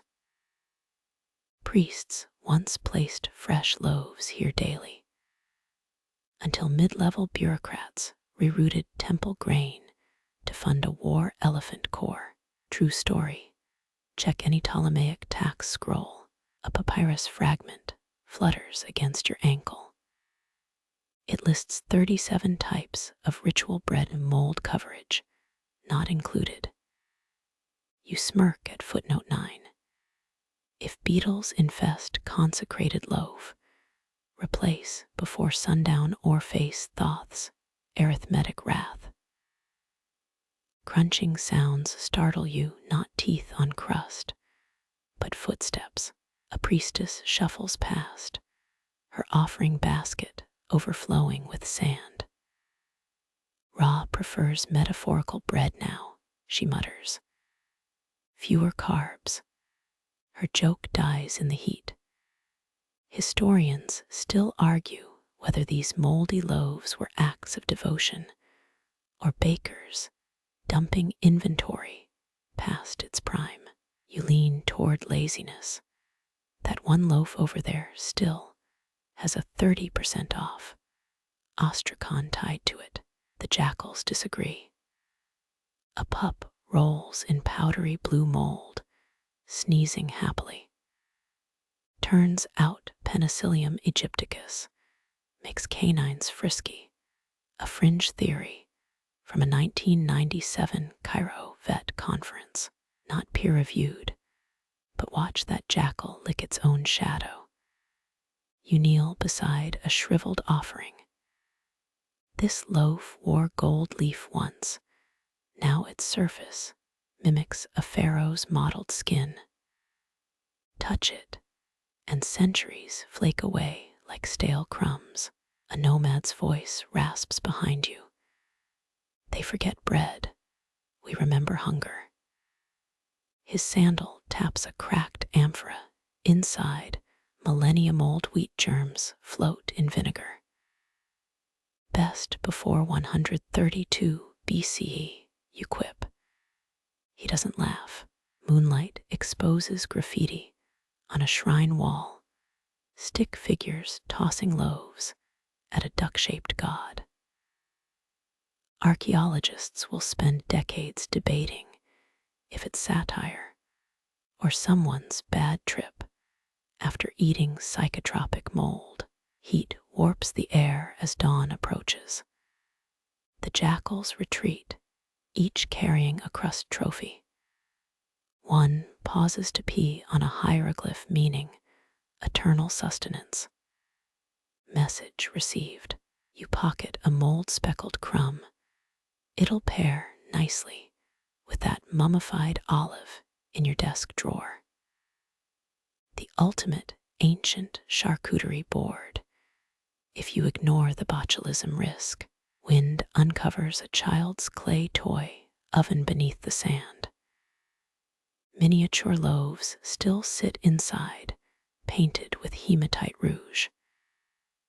They crumble at your breath, becoming dust that tastes oddly like hope. Last joke of the night. A scarab beetle pushes a dung ball past your foot. It pauses, antennae twitching toward the rotten bread. Even dung gods upgrade their menus sometimes. You exit as shadows stretch across the wasteland. Behind you, a single forgotten loaf somehow, impossibly, begins to rise. Heat shimmers above clay domes as you enter the baker's courtyard, the air sticky with yeast and crushed hopes. A girl slaps dough onto a stone slab, her forearms gleaming like oiled cedar. Oven scars ladder her skin. Each burn marks a dowry payment saved, and another suitor lost. Her palms knead furiously, punching air pockets from the dough, and maybe her frustration. You catch the scent, warm barley undercut by lye soap. No myrrh here. Even her braid smells like yesterday's embers. 3 loaves cool on a reed mat, crusts carved with lotus patterns. Dowry bread, meant to dazzle potential in-laws. 2 batter hands keep scaring them off. Last week's suitor fled mid-tea, claimed her calluses, felt distressingly egalitarian. Historians confirm brides often brought baking tools, but debate whether bread art swayed marriages or just fed picky mothers-in-law. She tosses a misshapen loaf to the dirt. A goat devours it sideways. Shape matters less than weight, she mutters, a lesson from her mother's grave. 40 shekels minimum, or risk becoming a tax collector's second wife. True fact, Ptolemaic law set dowry rates by social class. Bakers ranked just above mud brick makers. A shard of pottery clinks underfoot. You squint at faded hieroglyphs, a love poem scorched black at the edges. Your voice is honey unspilled, your eyebrows. Pharaoh's bow ends mid-sentence. Turns out scribes moonlighted writing romantic ostrakhan for a fee. Found one buried in a Memphis bakery's compost heap. But scholars still argue if it's heartfelt or a rejected draft. The girl wipes sweat with her veil, leaving a flower ghost on her cheek. Her reflection glares back from a water jar, distorted and wavering. Not helping. She's heard the whispers. oven-touched, murd-efficient, would have been married at 14 if she'd just. A commotion erupts by the market gate, 2 donkeys tangling their reins. She lunges to rescue a basket of saffron buns, her grip steady as a quarry slave's. The merchant bows, her father beams. Neither notices the poem slipped from her sash, fluttering into the oven's orange throat. Flames curl the papyrus edges, words crisping to ash. Third one this month. You glimpse a surviving phrase. If your laughter were bread, I'd starve willingly, a donkey braze. The moment cracks like overbaked flatbread. Sunset paints the courtyard red. She grinds anise seeds, their licorice tang, masking the ink smell of burnt poetry. Someone's singing nearby, a laundry woman's ballad about a baker queen who conquered Assyria using exploding dough pigeons. Fringe theory alert. A demotic text describes edible siege weapons. But most experts blame scribal hallucination from ergot-tainted flour. She portions dough into thirds, a dowry, a tax payment, a bribe for the marriage registrar. Each ball mirrors the others, flawless and identical. The moon rises. Her shoulders sag just for a breath before she slaps the next batch into existence. You find the charred poem's remains, a single intact glyph meaning hunger. Fitting. Jackals howl in the distance, their mating calls echoing off oven walls. A breeze kicks up flour, blurring her figure into something softer. Something a drunk sculptor might call beautiful. She's halfway to 20 now, an age when priestesses retire and bakers' daughters become specters haunting their father's ovens. The tax collector's son visits tomorrow his 5th, casual bread tasting. You notice her tuck a rusted blade into her sash, peel one stubborn callus raw. Blood beads mix with dough. Sacrifice in miniature. The blade flashes again, this time neatening her eyebrows. Pharaoh's bow, indeed. Her reflection nods, almost satisfied.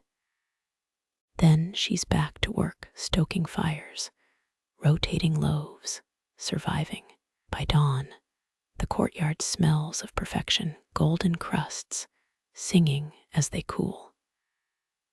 But when the tax collector's son arrives, draped in lion pelts, he clearly didn't hunt. He wrinkles his nose. Smoke damaged, he declares, waving a scented cloth. His guards confiscate 2 loaves as a sampling fee. Alone again, she presses her forehead to the oven's warm cheek. A scarab crawls up the clay, its shell mimicking her sweat-streaked skin. You watch it fall, rise, fall again. Persistence helps, unless you're a beetle or a baker's daughter, or words meant for someone's heart. Her fingers brush the ashes, sweeping them into a cracked perfume vial. For later, always later. Somewhere, a poet's drafting new lines, unaware his muse just baked them into oblivion. The perfume vial clinks against your hip as you trek into the desert, its ashes whispering with every step. Dawn cracks open like a clay oven's lid, heat already licking your ankles. Ahead lies the cooling field, a honeycomb of sand pits where loaves bake without fire. You kneel beside a fresh depression, its edges scooped out by hands wiser than yours. The vial's contents spill into hot sand ash and ambition, mixing with quartz. Tossing in tomorrows, dough feels sacrilegious, until you remember Pharaoh's bakers did this daily. Mainstream history confirms it. They buried dough to prevent moisture loss during flood season. Solar ovens avant la letter. A scarab dive bombs your head. You swat it away, directly into a scorpion's waiting pincers. Good riddance, you mutter, then pause. The bleached carapace reminds you of last month's bread tax receipt, 18 loaves, confiscated for grain inspection. You're still finding their sesame seeds in your sandals. The dunes exhale, scorching grains lick the buried dough. 2 hours, maybe 3, desert-baked crusts stay edible for months. Myth says Cleopatra's assassins tried poisoning hers, only to find sand had sucked the venom dry. Fringe theorists swear some desert clans used live scorpions as natural preservatives, their venom reacting with yeast to deter mold. You wouldn't risk it. But hey, maybe that baker died smiling. Wind sculpts your footprints into hieroglyphs, temporary records of stubbornness. Your fingers dig up a test loaf, knuckles brushing stones hot enough to fry lizards. The crust gleams like amber, all crackle and arrogance. One bite floods your mouth with memories not your own, harvest songs, donkey sweat, a lover's flour-dusted cheek. Tastes like ancestors. The words escape before you can stop them. Talking to bread now. Heat strokes creeping in. Historians still argue whether nomads discovered sand baking by accident, dropped provisions, becoming miraculous survivals, or if some starving genius saw the desert itself as an oven. You side with the klutz theory. Most breakthroughs come from desperation or clumsiness. A caravan materializes on the horizon, camels swaying like drunk nobles. Their leader eyes your loaf pile, greases the haggling with honeyed words. Legend claims these never mold. His wink suggests he sold this lie before. You trade 7 loaves for a palm-sized onyx scarab and a dubious luck blessing from his pet monkey. As dusk bruises the sky, you uncover the last batch. Perfect. The crust whispers secrets, how sunlight and sand conspire to preserve more than bread, how hunger carves its name into rock and flesh and time. Your vial of ashes sits lighter now, its contents scattered across 6 burial pits. Let future archaeologists wonder about the madwoman who seasoned her loaves with poetry cinders. The camel bells fade. Cold sand slithers into your sandals, night's first cruelty. You bite into the final loaf and recoil. Gritty, overwhelmingly earthy, definitely a metaphor. Somewhere, a long-dead baker laughs, her teeth full of desert. Persistence tastes better with enough honey or delusion. You keep chewing. A bell tolls, copper thunder ripping through the dry air. The gritty loaf turns to paste on your tongue. Across the Nile, temple gates groan open, and the madness begins. Barley sacks split midair, golden flour snowing over the docks. You join the mob surging toward Palace Square, sandals slipping on rogue chickpeas. Remember that joke about Pharaoh's tax collectors. Neither do these people. Hunger makes anarchists of us all. The plaza stinks of cardamom and desperation. Priests hurl flatbreads from the solar terrace, ceremonial discs spinning like clay pigeons. A loaf smacks a vizier's wig. Powdered honey glues his eyebrows together. Mainstream texts confirm it. The feast of breaking fast pardoned theft, provided you stole with style. 23rd Dynasty rules. Yells a fishmonger. He's built a bread fort using only stolen mortuary bricks. His daughter pelts dignitaries with cumin rolls, their curses lost in the crumb storm. Cinnamon-scented chaos. You duck as a honeycomb arcs overhead, its payload destined for a medic's oiled beard. Fringe archaeologists swear they've found bread-stuffed crocodile mummies near Amun-Re temples. Looking at this crowd, maybe they're onto something. The high priestess ascends the obelisk steps, her linen gown defying physics and good sense. She raises the ceremonial kesset blade. Silence ripples outward until a half-starved ibis steals someone's fig roll. The blade falls. Palace guards tip enormous baskets, crisp loaves cascading down the stairs. 1,000 hands claw upward, nobility be damned. The Pharaoh watches from his litter fingertips, stained pomegranate red. You pocket a crust chunk. Its hieroglyphic score mark reads Bakery 12. Best before flood season. Someone's elbow jabs your ribs. A scribe, eyes wild, shoves golden raisin buns down his tunic. For research, he lies, sprouting crumbs from his collar.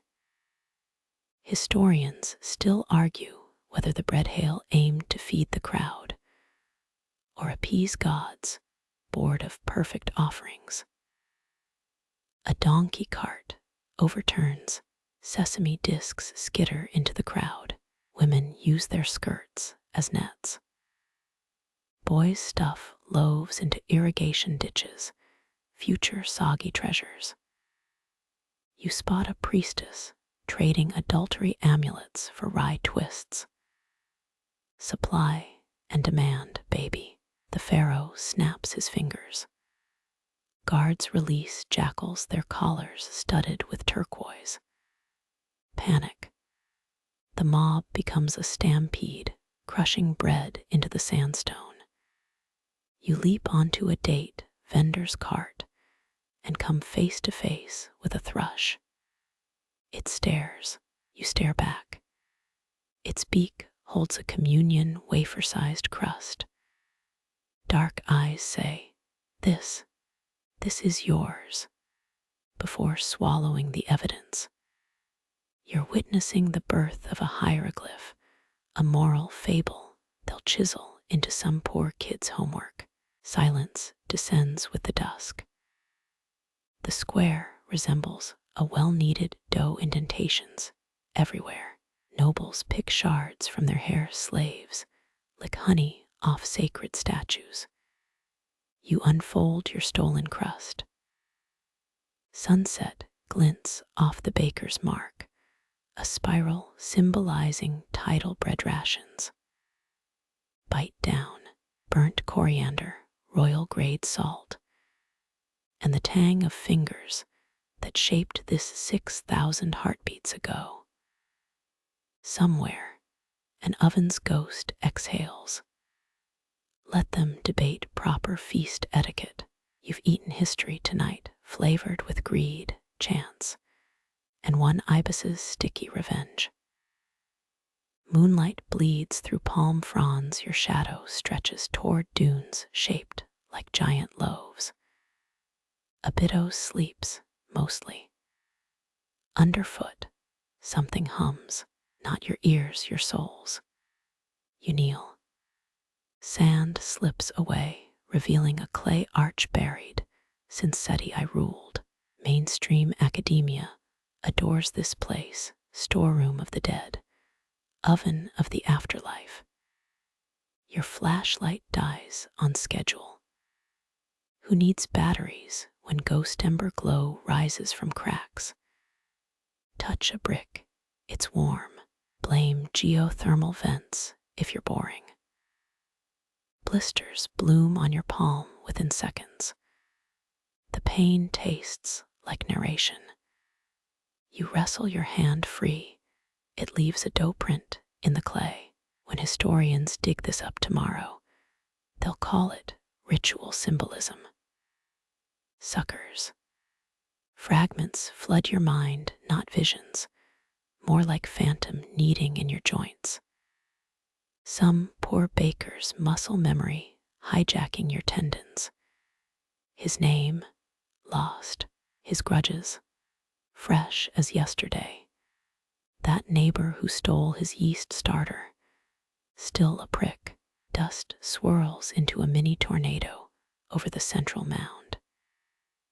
It hums Aretha Franklin's Respect. Coincidence or proof of reincarnated tourist souls? Archaeologists found 37 ovens here last decade, each big enough to roast a hippo. Fringe bloggers insist they're landing pads for bread-shaped UFOs. Those guys also think cumin cures cataracts. Choose your conspiracy. Wind rips your water skin. It bobbles toward a half-buried fresco. Figures dance with bread loaf scepters under a green sun. Historians still argue whether these depict funerary rites or ancient snack commercials. Notice the subtitles. Famine sucks by eternal carbs. A furnace roar splits the night. You dive behind a sarcophagus chunk. Flames belch from 10 ovens at once. No smoke, no fuel. Heat waves distort starlight into hieroglyphs. They red hot in 16 dead languages. Your stolen feast crust levitates. It shatters over the largest oven crumbs, igniting like tracer rounds. In the afterglow, shadow bakers shuffle. Their elbows phase through your ribs. One winks. You've just crashed the world's oldest potluck. Cuneiform receipts swirl at your feet. 3 million loaves for Pyramid Crew 12. I owe you 1 honeycomb. Signed Coffer. A complaint scroll about gluten-free options in the underworld. The dead stay petty. Classic. Moon shadows shift, revealing carvings that shouldn't exist. A falcon-headed mixer, dough rising through a pharaoh's crown. Something that looks suspiciously like a croissant. French Egyptologists dismiss this as lichen. Sure, and the Sphinx is just weathering. Dawn approaches. The ovens exhale frost. Your dough print fossilizes. Future grad students will debate its meaning. You pocket a potsherd. It whispers bakery gossip in Mycenaean Greek, ancient problems. Burned bottoms, stingy tips, oracle-induced labor shortages. The first tourist bus arrives. You melt into the gift shop crowd, their eye-heart mummies, totes clinking with fake scarabs. Behind you, a child touches the oven sight and starts humming Beyoncé. No one believes her either. The gift shop's AC hits like a Sahara wind. Your sweat crystallizes into salt dust. Between Cleopatra snow globes, and hieroglyph pencil cases. A mural stops you. Hittite warriors ride chariots, pulling wheat sacks instead of archers. A lunchbox claims this depicts Pharaoh's international menu expansion program. Your fingernail chips the paint. Beneath lurks chiseled truth, Ramses II's marriage treaty, etched in loam-colored plaster. A Hittite-born queen demanded her childhood bread, fluffy wheat kernels mocking Egypt's sacred barley. Palace bakers ground their teeth to powder making her alien loaves. Historians still argue whether this caused grain riots or just mass constipation. A tour group surrounds you. Their guide insists wheat was Egypt's first diplomatic condom. The crowd chuckles. You slip behind a rack of papyrus bookmarks. One shows Queen Mothor-Neferir mid-sneeze. Caption: allergic to ambition, 1259 BCE. Sunlight glints off a souvenir ankh. Its reflection hits the mural, the wheat sacks shimmer. Now you see it, tiny bakers flipping off the Hittite queen. Ancient vandalism beats modern Yelp reviews. Beneath your sandal, a floor tile wobbles. You crouch staring at terracotta crumbs stuck in the grout. They whisper, not metaphorically. Your earlobe tingles. Third pantry, left corridor, it's still there. You follow the voice, past a pyramid paperweight display, to a staff-only door. A janitor naps against it, snoring into his breaducation t-shirt. His keys hang like ripe figs. You become Indiana Jones, if Indy specialized in mildly unethical tourism. The storage room smells of mothballs and betrayal. Crates stacked to the ceiling, each labeled Return to Thebes. Inside one, reproduction canopic jars with flower power graffiti. Then a clay pot, uncatalogued, still caked in river mud. Its hieroglyphs sting your eyes. Spit of the foreign queen. The lid cracks open with a groan. Inside, a shriveled wheat loaf, petrified into weapon-grade concrete. You tap it. The sound echoes like a dental drill. Beneath lies a papyrus scrap. Burn this accursed Hittite sponge bread. Signed, head baker Naked. History claims wheat caused no drama. Bullshit. Tomb ledgers from Deir el-Medina list 13 bakers fired for kneading with treasonous hands. One protest note survives. Barley built the pyramids. Wheat builds lazy asses. A draft slams the door. Darkness. Your phone light reveals a wall mural, the gift shop buried bakers bowing to a giant wheat stalk. Its seeds are hammered gold. One's missing. Your back pocket grows heavy. The stolen loaf, now warm and honey-scented. Did you steal it? Or did it migrate? Faint laughter trickles through the vents. The tour guide's voice floats in. Some say wheat flour made the queen's hair shinier, also gave her prophetic dreams. Crowd ooze. Experts confirmed Hittite rulers used hallucinogenic bread in rituals. Less known, Egyptian bakers added sedatives to the queen's wheat mix, dream-stifling spices, per temple records. Your throat tightens. Air thickens with cumin and existential dread. That loaf in your pocket feels alive. A security guard's walkie-talkie static barks. You stuff the artifact under your shirt. It pulses like a second heart, escaping through the employee exit. You blend into the market crowd. A vendor shouts, Hittite flatbread. Just like Pharaoh ate. His disco-era toaster burns each slice black. You murmur a Ptolemaic curse under your breath. He offers free hummus, refusing risks, jinxing his goat. Dusk falls. The Nile's breeze carries whispers from the West Bank. Wheat reshaped our ovens, then our wars. You bite the prophet's loaf. It dissolves into honeyed ash. Your fillings tingle your molars, now Rosetta Stones of expired food safety. Tour buses depart. Bats swoop for scarab-shaped street snacks. In the dying light, the gift shop's neon sign flickers. Tut's treats. Its glare hits your stolen relic. The gold wheat seed gleams, then winks. The stolen loaf's heat spreads up your ribs. A taxman's ledger burned into flesh.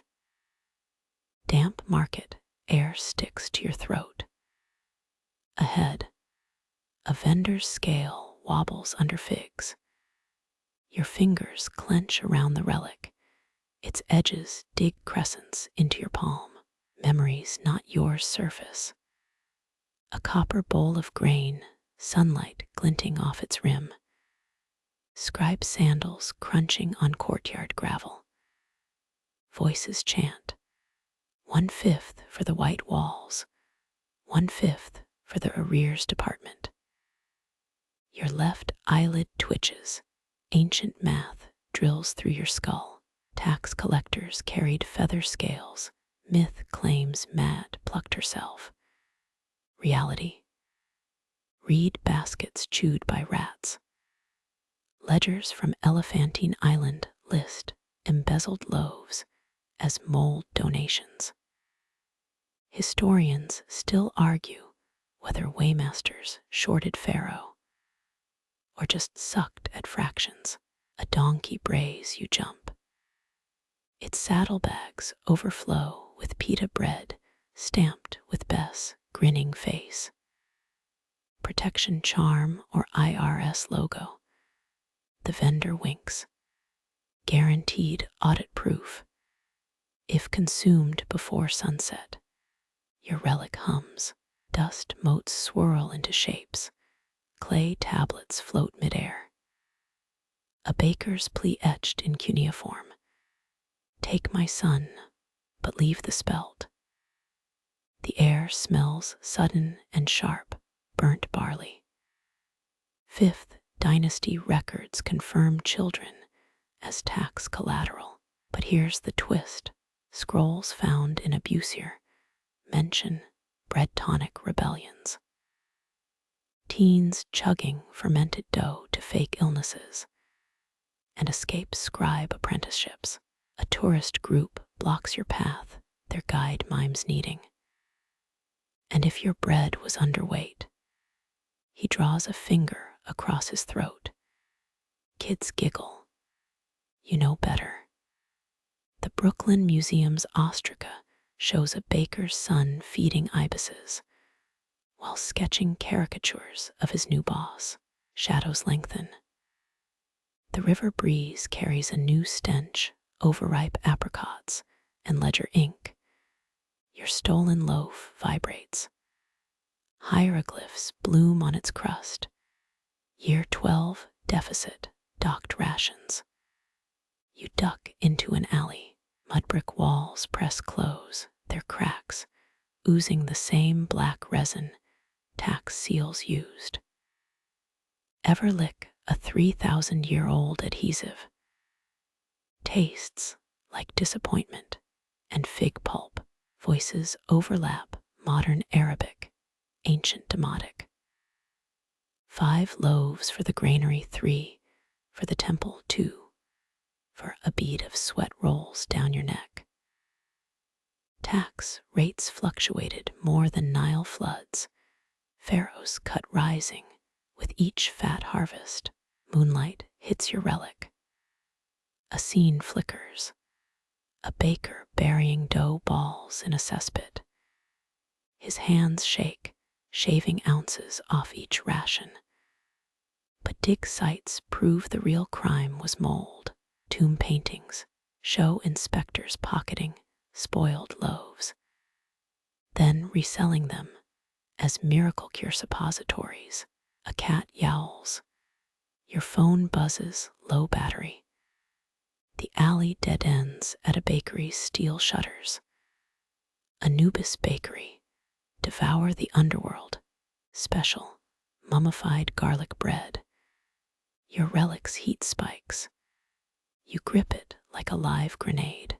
Tax records whisper through its crust names of bakers who disappeared after swearing their bread shrank in humid weather. Modern replicas prove them right. Barley loaves lose 18% mass overnight in Theban damp. Sirens wail in the distance. Or maybe just a muezzin's call. You lean against the shutter, cold metal sears your shoulder. 19th century excavators found skeletal remains in a tax office, wrist bones stained with ink and yeast. The relic cracks. A golden seed rolls into the gutter. You dive after it. A rat grabs the prize, then freezes. Its eyes glow tax collector yellow. Together you stare at the seed, now sprouting into a wheat stalk. Cuneiform numbers scroll up its stem. Tax percentages. Interest rates. A sickly sweet odor rises, sugar-rich Nile silt feeding greedy roots.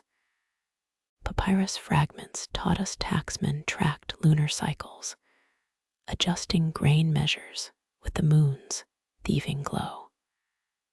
The rat flees. You pocket the mutated seed, its edges slice through denim.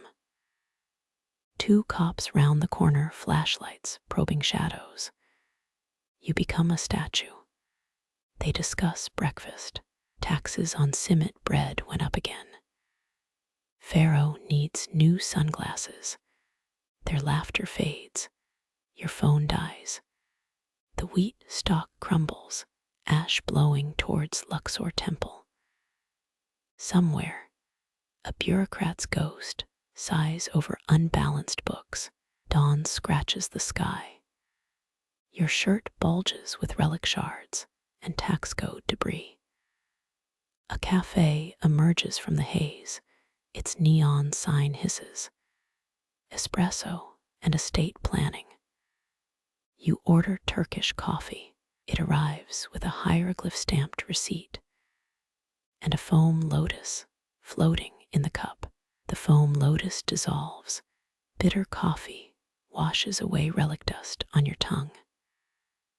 A waiter slides a papyrus placemat your way. Hieratic script coils like stale bread crusts. Book of the Dead Daily Special.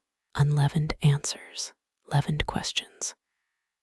Your thumb brushes a glyph, a loaf sprouting wings. Suddenly, you're tasting moldy barley, except it's 3 a.m. in a Cairo hostel bed. Jet lag hallucinations shouldn't smell this accurate. Spell 52, promised eternal bread. But tomb paintings show underworld bakers scowling at soggy dough. Historians still argue whether funerary loaves were symbolic or edible. Carbonized bread found in Ramesses III's tomb had teeth marks, though experts blame rats. With good taste, you trace the placemat's Osiris figure.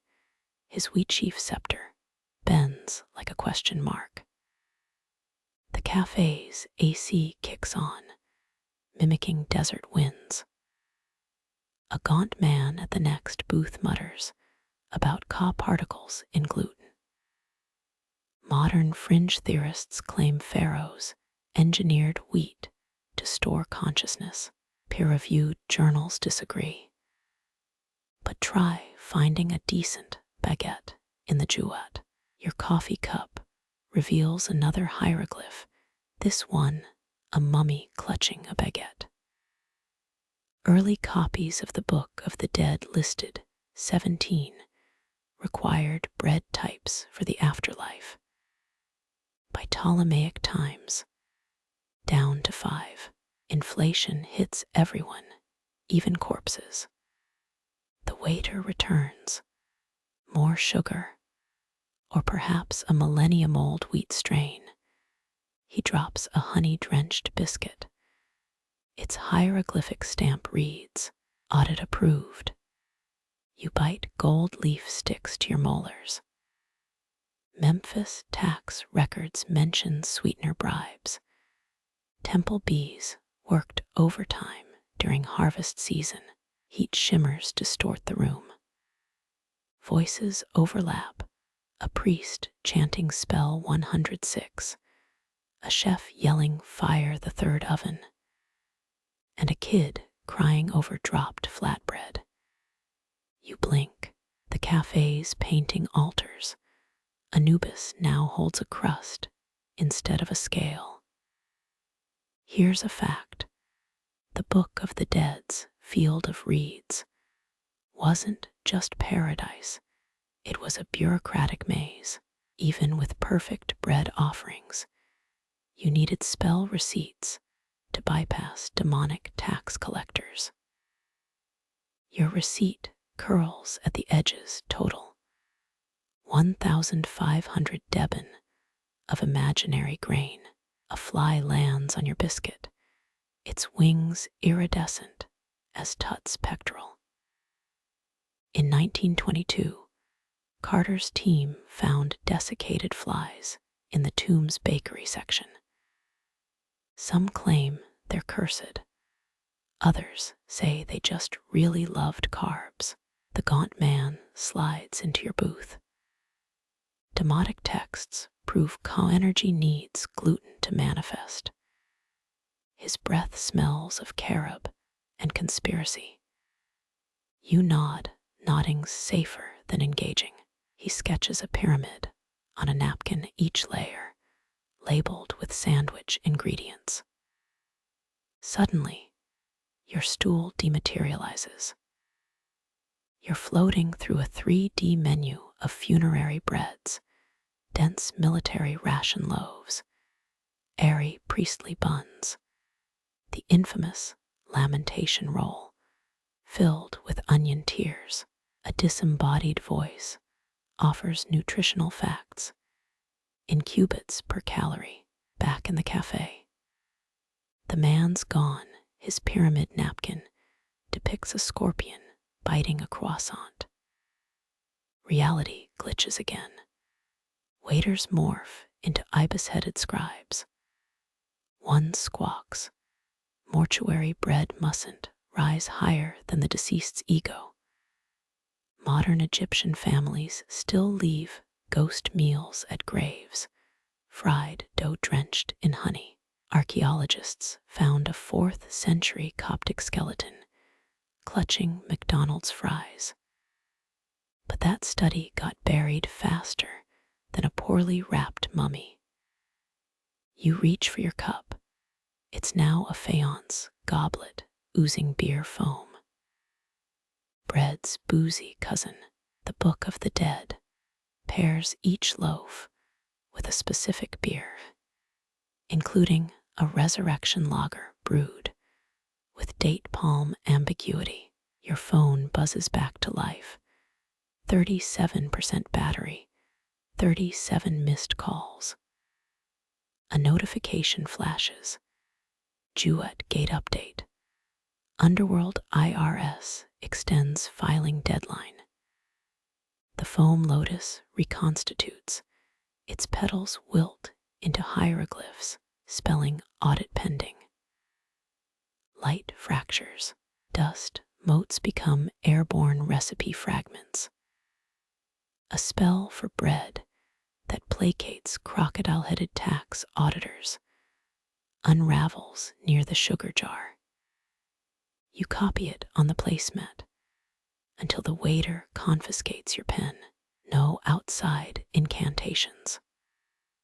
When they reopened Sennacherib's tomb in 1901, his tomb's false door had bread stains, centuries of offerings from living relatives. Today, tourists toss stale pitas, and security guards sweep them up at dusk. Eternal sustenance meets municipal cleanup schedules. Your coffee's cold. The receipt's ink bleeds, transforming into a miniature weighing scene. Anubis measures your biscuit against a feather. The scale tips. Weigh tips. A drop of sweat rolls off your nose. Eternal damnation via gluten deficiency. The ibis scribe drops a check total, 7 loaves, and a pinch of frankincense. You pat empty pockets, then remember the relic shards. They glow like coals in a fake Rolex display. The scribe hesitates, accepts one as collateral. Outside, sunset stains the Nile the color of burnt bread crust. Felucca sails mimic unfurling scrolls, their captains shouting updated tax rates. Your phone dies mid-payment app as a breeze carries the scent of a far-off bakery. Persian steel chokes the Nile's throat. Smoke blots out Ra's chariot. You cough through ash-thick air. No oven fires cast warmth here. Mothers barter clay oven shards for rodent bones. Bakeries collapsed into mud brick scars. A girl crouches in a wheat pit, her palm cradling stolen dough. She tucks it into her cheek like a squirrel hoarding winter. Saliva kickstarts fermentation. Cambyses' troops hammer the gates. Their war drums mimic millstones, grinding nothing. Historians still argue whether they burned fields or let locust swarms finish the job. You taste her cheek dough's sourness, a dying yeast, colony's last rebellion. In Alexandria's library archives, carbon-dated crumbs prove siege bread contained sawdust and desperation. The girl's brother carves soldier figurines from stale loaves, edible armies dissolving in the rain. A temple priest flogs his own back for failing harvest prayers, stripes over hieroglyphic tattoos. Your fingers brush a cold hearth centuries later. Excavators will find rodent nests here. Cheek dough expands, pushing against her teeth like a trapped beetle. Dawn reveals the city's silhouette, granary roofs punctured like perforated bread crusts. Siege engineers catapult flaming bitumen over walls, incinerating palm thatch markets. Archaeologists later uncover a child's skeleton, here jawbone fused with petrified dough. Fringe theorists claim it's the first sourdough starter. Dating app algorithms trace your bakeries, strain back to her mouth. A general's horse tramples a clay oven, its hooves crackle through abandoned loaves. You gag on charred barley fumes, 35th day without fresh bread. The girl's mother weaves reeds into a false granary, hollow art mocking Persian scouts. Someone bakes mud patties with honey glaze, a suicidal dessert to sweeten captivity's chokehold. Historians still debate if the siege caused famine or exposed existing rot. Royal tablets show wheat stockpiles diverted for beer, drunken bureaucrats' toasted collapse. Your tongue finds grit, whether Nile silt or pulverized clay tablets. Who knows? The girl coughs. Dough bubbles leak down her chin. A failed resurrection. Two soldiers wrestle over a dough ball. It tears like papyrus. One stabs the other, blood kneaded into the prize. Cambyses decree echoes. Let their ovens eat sand. The scribe who recorded those words later died of ergot poisoning. Rise, revenge.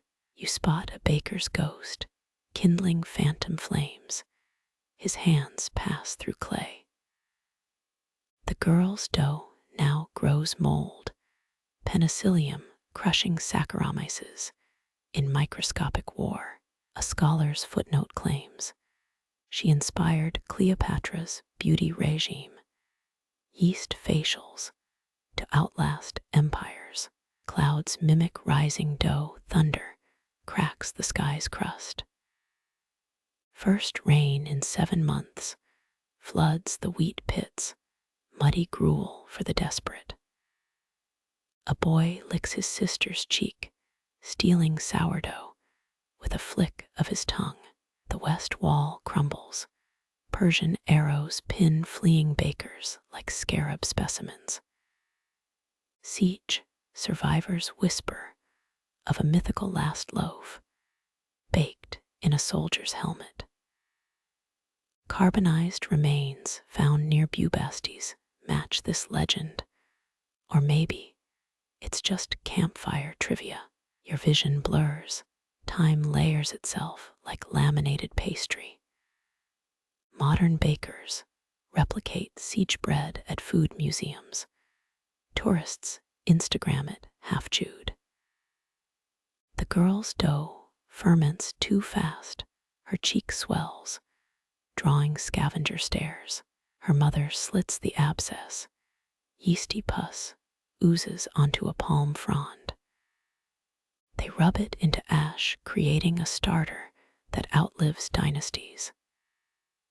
Siege ends when Cambyses, cook, presents him a honeyed loaf. Egypt's surrender, baked golden. But here, now hope sours slower than a forgotten jar of yeast. You wake to hostile lights. Flight announcements echo where war drums throbbed. A stale croissant crumbles in your hand. Its layers infinite as history's ovens. Fluorescent lights buzz above supermarket aisles. Their sterile glow rivals torches of tombs you've half remembered. Your cart squeals like a thirsty camel, each wheel rotation echoing millstones lost to time. Crushed sesame seeds dot the floor, modern hieroglyphs spelling sale item in aisle 5. You grab a loaf, its plastic wrap suffocating what little soul the yeast once had. Beneath the crust's golden performativity, something hums. Ancient ovens didn't need propaganda labels. Artisanal, stamped where bakers once marked loaves with thumbprints. Historians confirm Nile bakers leavened dough with beer's dregs, yeast harvested from frothy brews. That sourdough starter in your fridge, its great-great-great-grandspore floated in Khufu's palace ale. A toddler hurls a gluten-free roll. It bounces like ceremonial bread tossed at shrine walls. You bite your $6, Nubian-inspired, boule, crunching on year-old quinoa dusted over the crust. Food scientists recently recreated bread from Tutankhamun's tomb. Turns out royal loaves tasted like burnt barley and hubris. Fringe baking forums whisper of a Portland baker, using yeast scraped off canopic jars, claimed it makes their focaccia taste like victory over the sea peoples. Your teeth hit a rogue bran chunk. Time folds like a collapsed souffle. Suddenly your elbow, deep in dough, at calm ambo mornings measured by rising loaves, not Outlook notifications. The supermarket intercom blares. A robotic voice replaces the Pharaoh's grain chant. You glance at your phone. 1-star review for reality's texture. Too crumbly, not enough ancestral resonance. Aisles overflow with flour varieties, spelt, einkorn, kamut, all strains Pharaoh's bakers would have worshipped or weaponized. Needing tutorials play on your screen, some influencers' manicured hands pushing dough with iPad Pro precision. Archaeologists found petrified bread mold in Saqqara, its cellular structure matching sourdough starters in Brooklyn basements. Historians still argue whether Egyptian wheat's low gluten was agricultural limitation or divine punishment for pyramid union disputes. You linger by the discount rack, day-old baguettes slumped like exhausted scribes. A janitor sweeps up croissant flakes, their buttery layers dissolving like dynasties in a food court drain. That ancient grains cereal you bought last week turns out emmer wheats, just as bitter as reviewers warned. Rain taps the windows. Each drop carries Nile mud memories.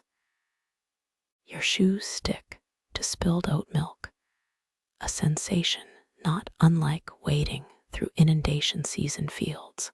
Some grad student's thesis argues supermarket hummus approximates mortuary offerings texture. But you'll stick to peer-reviewed guacamole studies. At checkout, the cashier's name tag says Cleo. Her boards sigh more Alexandria than Akron. As your bread crosses the scanner, the beep morphs into a distant marketplace bell.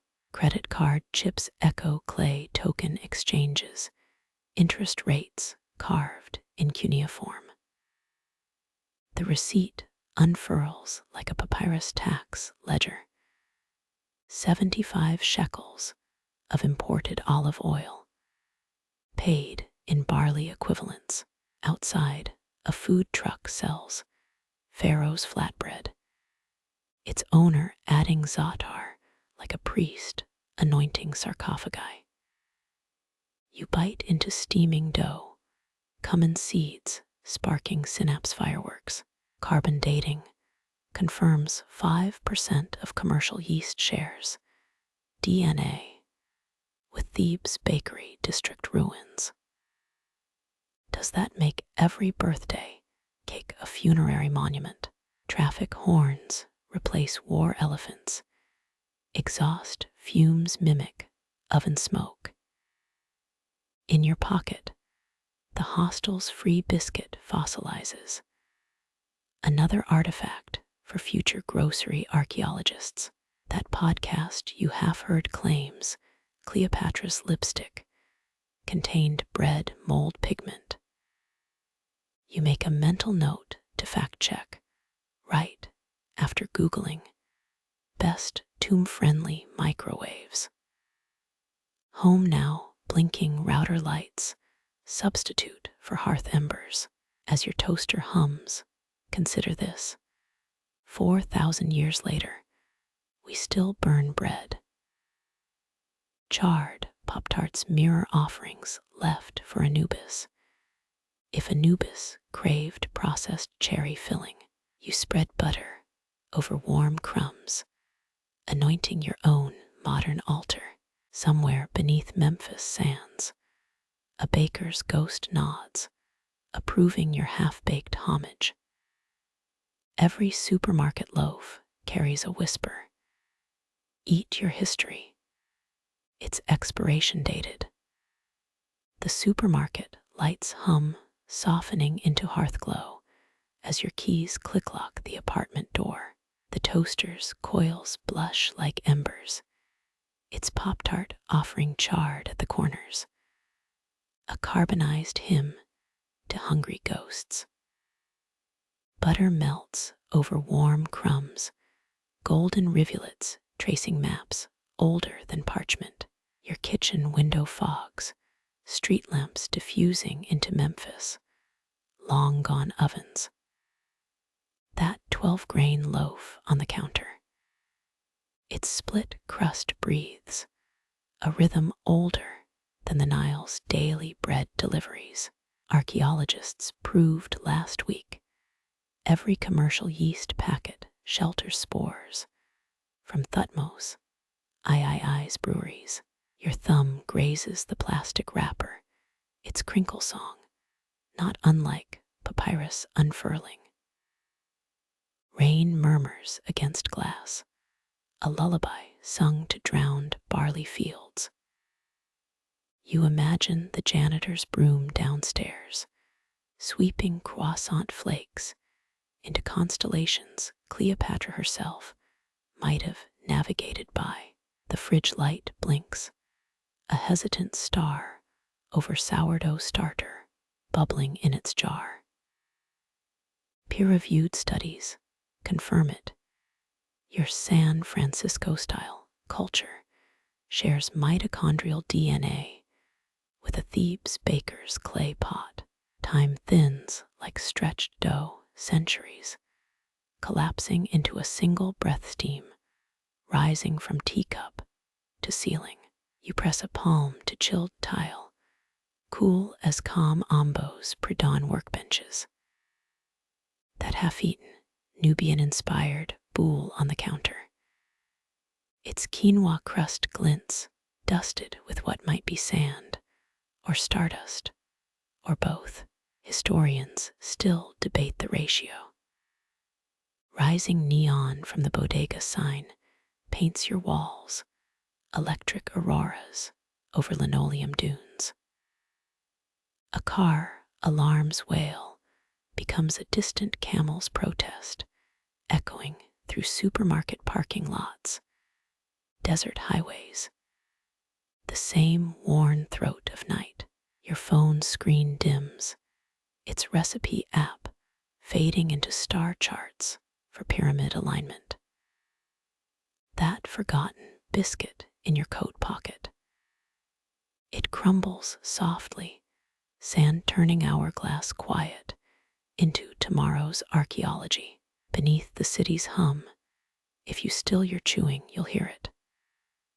The wet suck of Nile mud, the slap of dough on limestone. A baker's chuckle carved in hieroglyphic breath. Your teeth close on the last bite, a communion wafer spanning dynasties. The toaster pops, a ritual completed. Shadows stretch longer now, patient as leavening yeast. You lick butter from your thumb, anointing skin with salted centuries. Silence pools in the crumb-strewn dark. Then a whisper lingers where window meets wind. Carry the loaf, gently, time needs us all. The light clicks off. Somewhere through layers of concrete and loam, a baker's flour-dusted palm rises, falls, rises, shaping tomorrow's bread from yesterday's ashes. Sleep wraps you like warm dough, each breath rising to meet the unbroken dawn.